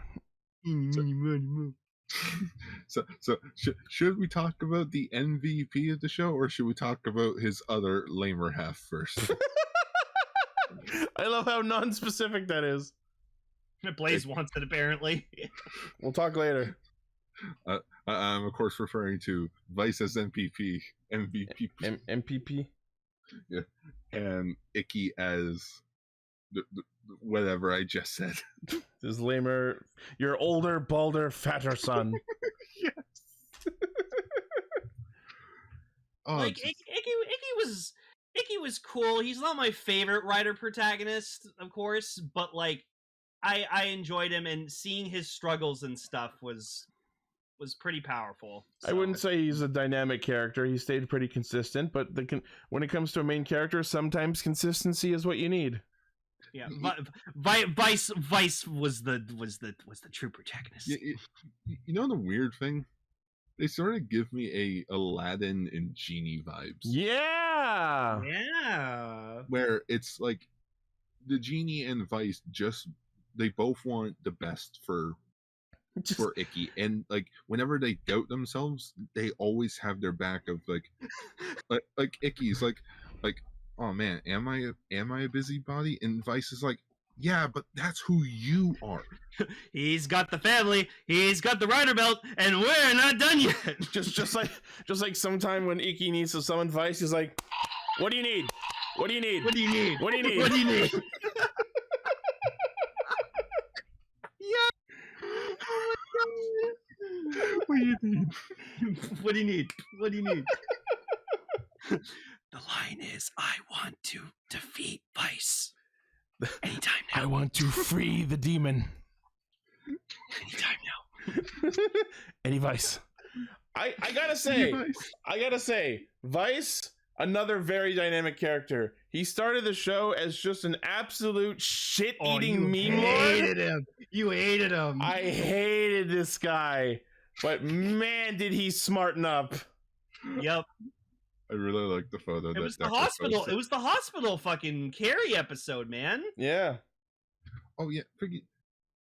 I'll say this: Vice was more of he felt more like an Ultraman protagonist than what last year's Ultraman felt like. Oh, Trigger, man, fuck.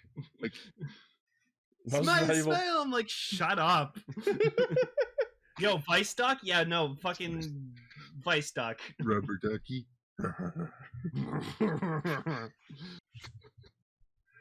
But yeah, Trigger was not that great. More like Triggered. Yes. I'm gonna do a rewatch of it on the Ultra streams on Monday to see if it actually is just was Zed too much of a hype. But anyways, I'm getting off track. For Vice being a demon, fuck, was he the most human of the cast? Yeah, really weird. It's the whole Spock, like the whole Mr. Spock thing, where like this guy who's not even human is the most human of all of us. What does that say about the rest of us? That we all need to get fucking better. Do better, humanity. Whoa. There are a couple of characters we haven't talked about. Hiromi, I feel like he served his purpose. I feel like he, in late game, sort of leaned into the meme lord role that was no longer Vice's. No, he honestly, he experienced from the start what they all did later on, and he was kind of like, yeah, I've been there. I know what that's like. He sort of want to talk about it. He sort of gave me a lot of Billy from Power Ranger vibes in Endgame. Yeah. Because like, especially with like, if you compare him from like Billy from Zeo, where it's like neither of them can really do what they did again, but they're at least still here for emotional support. Oh my god, I loved when Hiromi saw Love Cub and he was just like, it's so cute. I have to protect that. Oh man, that fucking debut Demons Hiromi, I know I called him Captain Fuck Up and shit like that, but like he has usurped that title. Hiromi is absolutely another dynamic character. He started out being like the template of a main character, but the funny part is that he wasn't the main character. He tried so hard to act like the main character and just fucked it up so bad in at the early arcs of the show. But then he just came to realize what his role was and just leaned into it. And that's when he became the version of himself that he was meant to be. Hell, we made jokes all the fucking time that we were like, oh, he's gonna die, and then we thought he died, and then he didn't. We were like, wow. He overcame expectations on so many levels. He overcame his non-existent demon. Well, yeah. Yeah. After it was murdered, got destroyed in episode 1. I just find that plot point specifically very interesting, and how it actually factored in later. It was just right under our noses the whole time. We didn't really think about it until like they brought it up, and we're like, oh yeah. Although, unlike Daiji, they never really resolved that. Like, they never fixed it, but maybe they will in the Live Demons movie. Yeah, that's, I think, again, this is what made this show good, was that they completed everyone's arcs. Everyone got their completion. And yeah, something about how he was supposed to die in episode 1, maybe? Yeah, just let that sink in. He was supposed to die in episode 1, but they loved his acting so much, they're like, you know what, we're gonna keep you around. Now dance. Now dance your little catchphrase. Also, just not to sidetrack, but Lane, update on that Techno Gear Zero figure art. It comes with a tiny Pigmon. That's amazing. Yes. Tiny Pigmon. Best Zero figure art ever. Fight me. Holy shit. Don't lose it. That's my favorite Digimon. Get out of here. You want to get squished? But, fuck, now I need to go and watch all this freaking side special content for Revice. Yeah, well, we're going to be talking about Gaga soon. Not next week, though. Not Tokusatsu Gaga. We already talked about that. That was great. That's also just a perfect show. Mwah. That also made me cry at the end. Oh, yo, when she slaps her mother, it's the best thing ever. Oh, fuck. Just, me and Ichi watched that together. We were just like, ooh. We need to press the you bitch button. You bitch! There it is. Yeah, I'm gonna miss that. We had that built in for Aguilera, and then she became Hano, and I was like, you're not a bitch anymore. You bitch. Are there any characters we haven't talked about? The Weekend. Oh yeah, Daddy Ninja and Daddy the rest. Ninja. Honestly, I think the dad had some potential that wasn't fully realized. But you know what? His actor was fucking great. He owned it.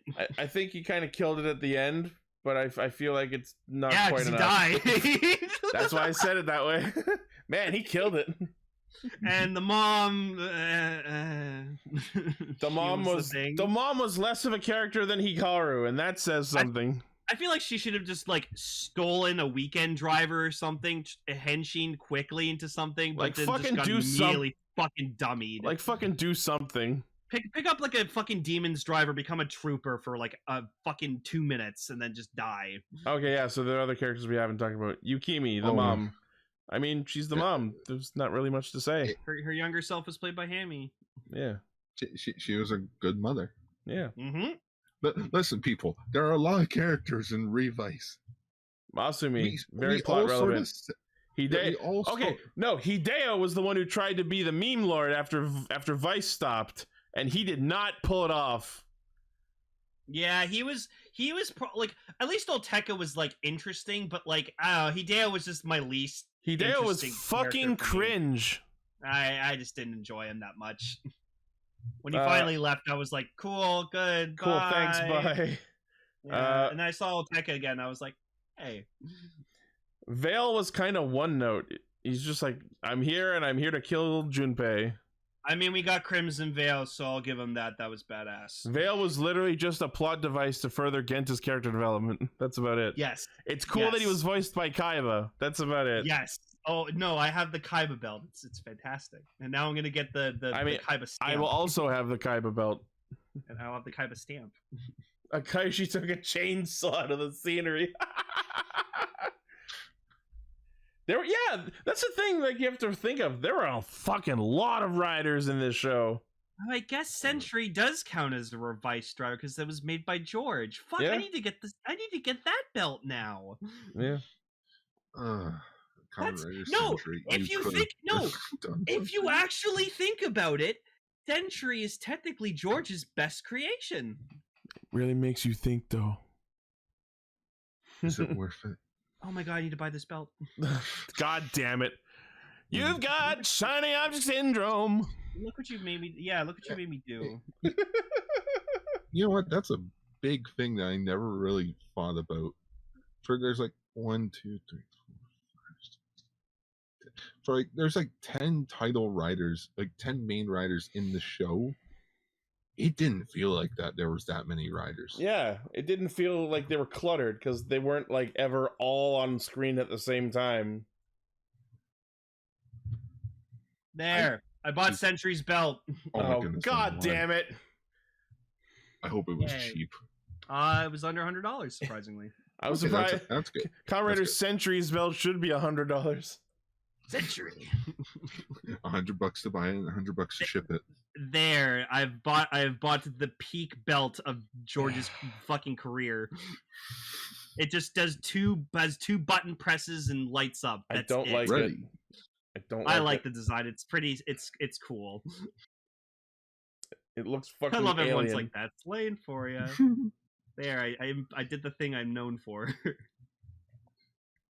Anyone else we haven't talked about? MVP Busan. I mean, he lost his awesome hairdo. It was great. And he got fat. He's stressed. After dealing with fucking Noah and Junpei, that man stress ate.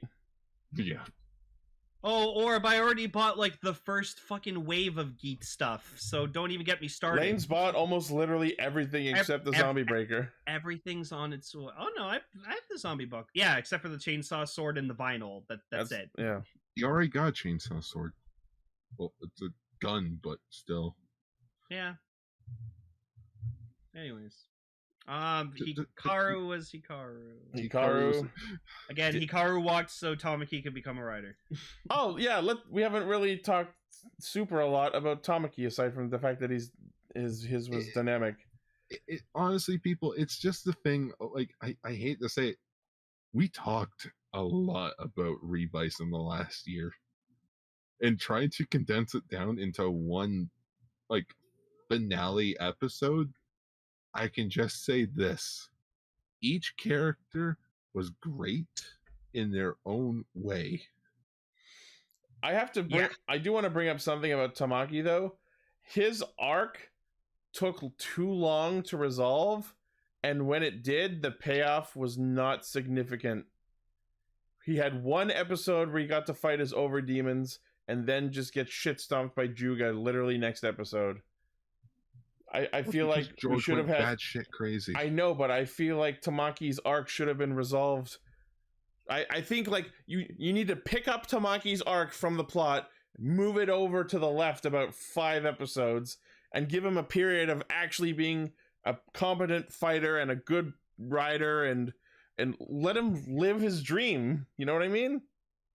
Yeah. He wanted for so long to help out and fight as a rider, and we all wanted it. And it happens for one episode, and then he loses the next fight, and that's the end of the show. Do you know why I also confirmed that Century is the best that George has ever made? Because the Juga belt was fucking shit on by Ultimate Revice. So yeah. I also don't like over demons as an entire concept. Like, if we're gonna have another rider with the demons driver, why is it over demons? It has no relation to the other demons besides the fact that they use the same belt. Also, I just didn't like Bale's design. I didn't like Over Demon's design. Yeah, let's talk about, thing about Bale. Let's talk about suit designs now. Jack Revice still remains the best fucking suit in the show. Holy Live and Evility Live are my favorites. Deathstream is the favorite. Live and Holy Live and Evility Live take up second and third. Let me see. You know, out of the form changes for Revi and Vice, the Deno one's my favorite. Mammoth? Oh, Mammoth? Yeah, the Mammoth. I also like the Mammoth Gene. I don't like almost any of the early Revice suits. The color scheme is like blinding. Like, I get what they were going for, but like we've had so many like anniversary previous rider based suits that pull it off way better than this. I'd say for me it'd be Jack Revice. I liked Ultimate Revice, like Vice form. That was fucking good. Like Gifford Crimson Veil. Ultimate Vice. And Crimson Veil. Yeah. Those are my top 3. Demons is up there for me. I got very accustomed to the demon suit. Like, I didn't like it the first time it showed up, but it grew on me. I don't love it, but I like it. Demons and Overdemon suits felt like they had the template right, but the execution falls flat. I feel like there would have been a better suit they could have made with a different stamp. I just feel like Spider and Kawagata didn't match up to Demon's color scheme. You know what I mean? Kamen Rider Veil, not Crimson Veil, but Kamen Rider Veil. That, like, I don't like orange, but that suit is fucking god tier. Like it's pants, man. It doesn't fit. It doesn't fit my aesthetic, but objectively, Kamen Rider Veil was an amazing design. We had pants. It had pants. Lee's favorite design, Zek Trooper armors. Oh, the Demons Troopers? Yeah, the Demon Troopers. Those were literally fucking hodgepodges, and they were ugly. The fact that I called them Zek Troopers. Yeah. Over Demons is my least favorite. It's pretty bad. Ugh. Hated it. Yeah, I didn't mind the remix forms. Worst honestly. forms, all the remixes. God, what a fucking terrible idea done just for laughs. I mean, the best use out of them was just when Baird Rex was just like, I'm just gonna fucking throw all of them at you. His little egg curtain. And then I sent them all to die. And then we sent the CGI team over to Donbrothers. Ah! God. Live base form was, it's just like, I get it, it's armor over top of Evil. The color schemes were so painfully clashing. The 0-1 form, oh my god! Yeah, you forgot that, didn't you? That's a great edit. I love that. Yeah, live probably what the V cinema form's going to be. Live suit was disappointing, unfortunately for me. Evil was the better of the two. Yeah. All right, I guess that's about it. Oh, that sounds like time. All right. So, Revice. Sorry about that. Revice is definitely the best of the Reiwa series we've gotten so far. Saber being in dead last. Oh my god. Oh, absolutely. Sadly.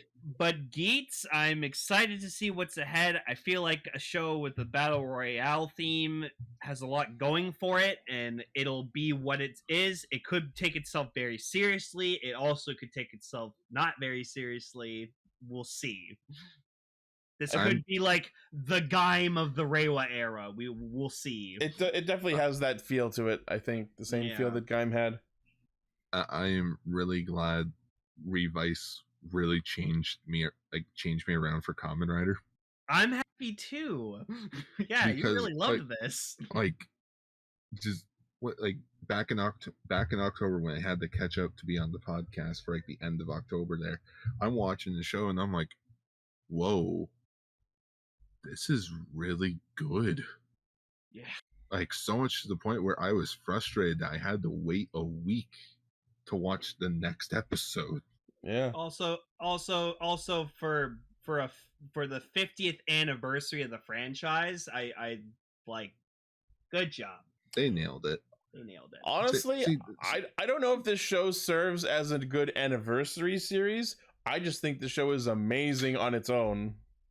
You know, it's much like with Zooder, where you don't really need all the callbacks and references to the other seasons to be a good show, but I feel like having them in the background of Revice was just a nice little touch of just like they were a thing. I will say that I'm glad that the rider forms did not permeate the entire series. Once we got to Buried Rex, it's like, yeah, let's put that away. Yeah. All right. Now it's time for our own stuff. Yeah. The Revice proved that it could stand on its own rather than on the merits of being a Rider anniversary show like Decade did, for example, or Zeo. Mm-hmm. Plus, we just did Zeo. We don't want to do it again. Yeah. God, no. We already showed how many of the suits have deteriorated. Do you want to show more? I'm already spending every week yelling at Donbrothers. Could you imagine if I had to watch Zeo and Donbrothers at the same time? Could you imagine how raw my throat would be bloodied? Also, you know what? I feel like you would hate yourself for doing it. You would have taken yourself a whole year off of tokusatsu because I think you just would have had to. I don't know if Zeo and Donbrothers won't make me quit tokusatsu, I don't fucking know what will. It almost feels like they're testing me. Japan hates Revice? Well, fuck Japan then. This was a good written show. Probably merch, honestly, I'd like to think. Fucking ingrades. I can see that. Because again, like the Revice driver, all it has is a light in it. And everything comes from the stamps. Can't appreciate good writing. Too much P-Bandai. You know what? Yeah, that explains it. It is true that way too much of their merch was P-Bandai. I've seen the comparisons on that. That's why I think Geets is gonna be like a hot toy seller. Like, because imagine having like your bone belt that anyone can get. Cause it's like Ryuki again. Everyone gets their own chance. Everyone can be a rider, and that's why we're thinking up of our own OC riders for this show. That's the show's making us do, and it hasn't even fucking aired yet. Like, it's fucking already doing its job. Yep. Jesus Christ. All right. Well, that for the final time was Revice. Well done. I will say this as I always say now, because apparently this is my thing. If you haven't watched Revice yet, what are you doing? Go watch it. And also, why are you listening to us? Paul, go fucking watch the rest of the show. He's not listening. He said he was going to be on to talk about it, but nope. So, Team Rider, can we get Revice for a official release? I think it deserves it. I will happily buy Revice on Blu-ray if it comes here. And I want a proper Blu-ray release, not a TV Masters hard sub Blu-ray. Apparently, people are already finding 5-Man in stores. So. Well, no, they're not finding it in stores. It's only available on Shout Factory's website. Ooh, okay. Which I didn't pre-order that because I didn't have the money. Anyways, Revice. Real nice. Great. It's real nice. It's a perfect season for me. God, I'm gonna miss George so goddamn much. Well, think of it this way, Lane. You got a movie coming out. And he made a song! Oh my god, I can't wait for the music video of that song. That fucking song is so good. God bless you. I'm just sad that song took this long to happen. But I'm gonna work on it. I actually am gonna film a video of me recreating George's Demon's Henshin because I love it that much. Lane, if you wait a few weeks, I will gladly help you with that. Oh yeah, no, because I'm taking a 2-week vacation in October, so I'm definitely coming down for like a day. So. Well, in that case, yeah, we'll plan something out.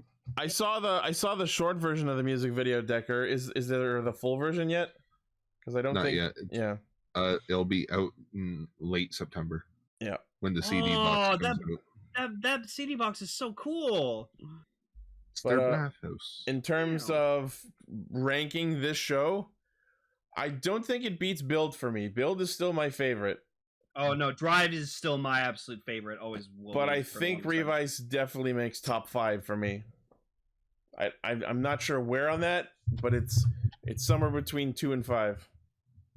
I'm gonna kind of put Revice like it's not like god tier like Gaim, but like I'm putting it on its own pedestal of like this is great and I'm just enjoying it for itself.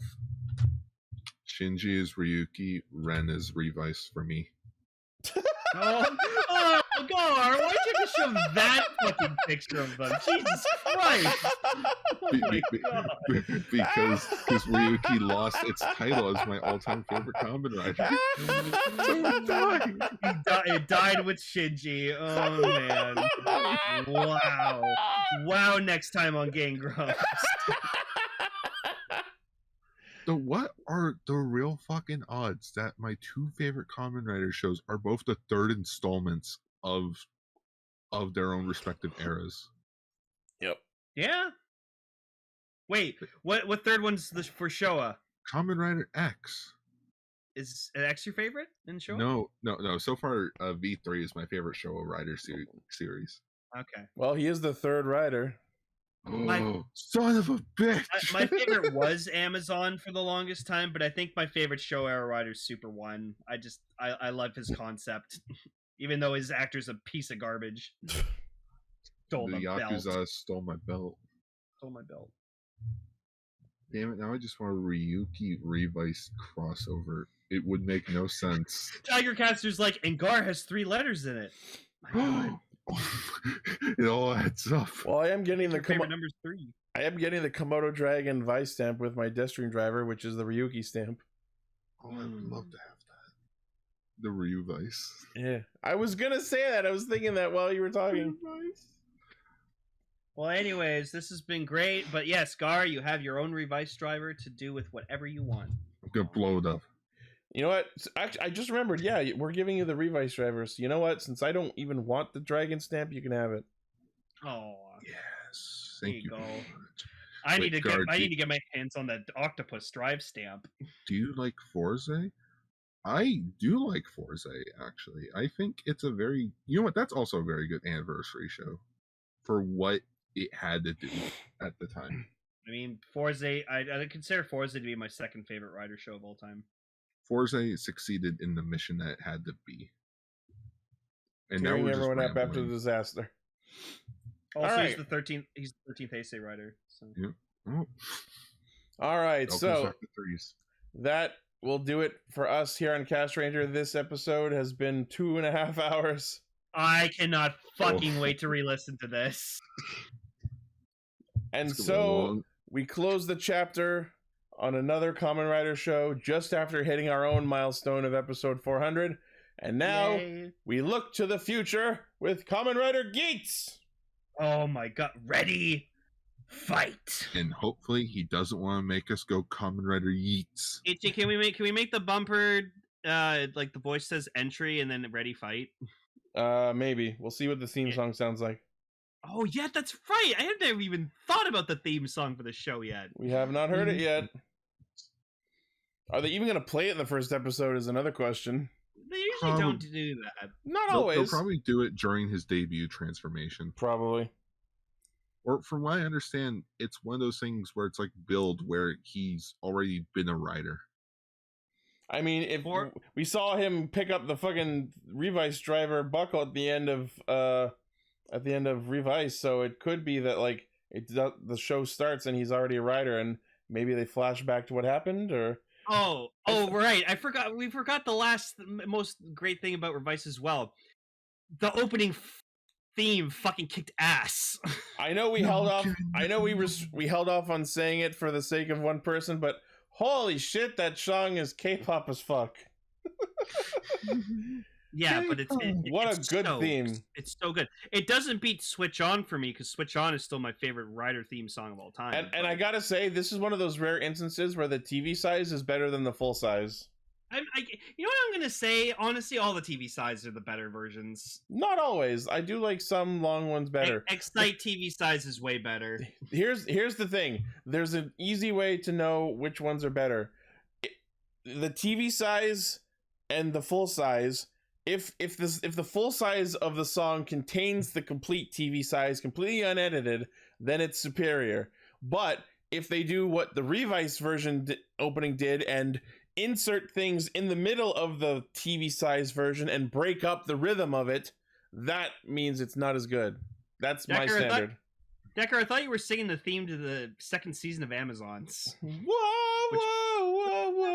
Take your Amazon. Dun, dun, dun. Oh, those are fucking jams too.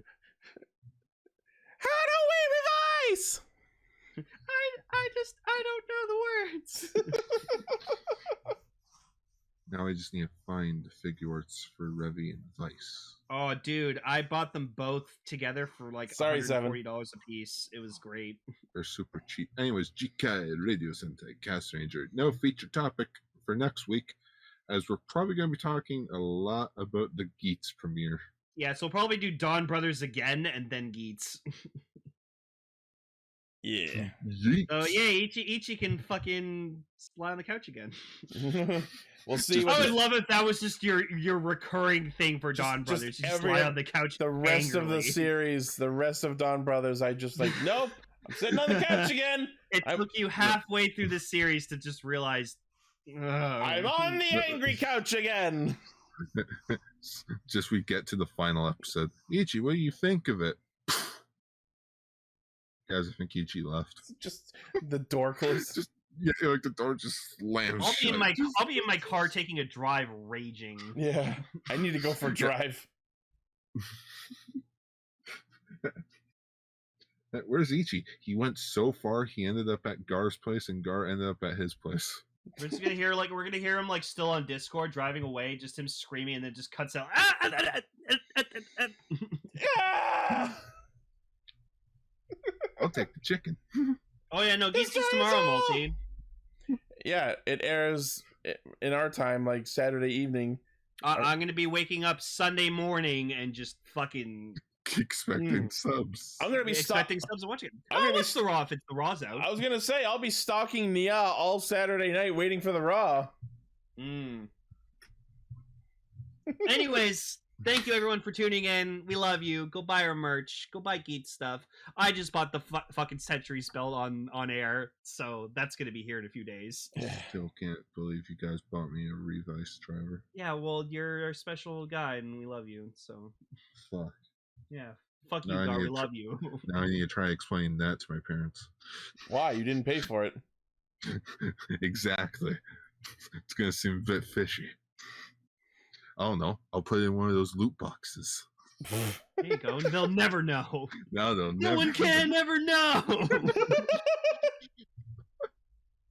The edge of the cliff. That's a good way to end the show. Yeah, this is a good way to end the show. All right. Nice. Thank you, everyone. 3. Thank you, everyone, for listening, watching, liking, favoriting, sharing, subscribing, hitting the bell, and being awesome. As always, the primary source of our hijinks is castranger.podbean.com. You know what's on there. You've heard it over 400 times. Goodbye, everyone. Goodbye. Goodbye. Good Vice, everyone. Great. Vice will return. Hopefully. Sorry, one last thing. God damn it. Daddy.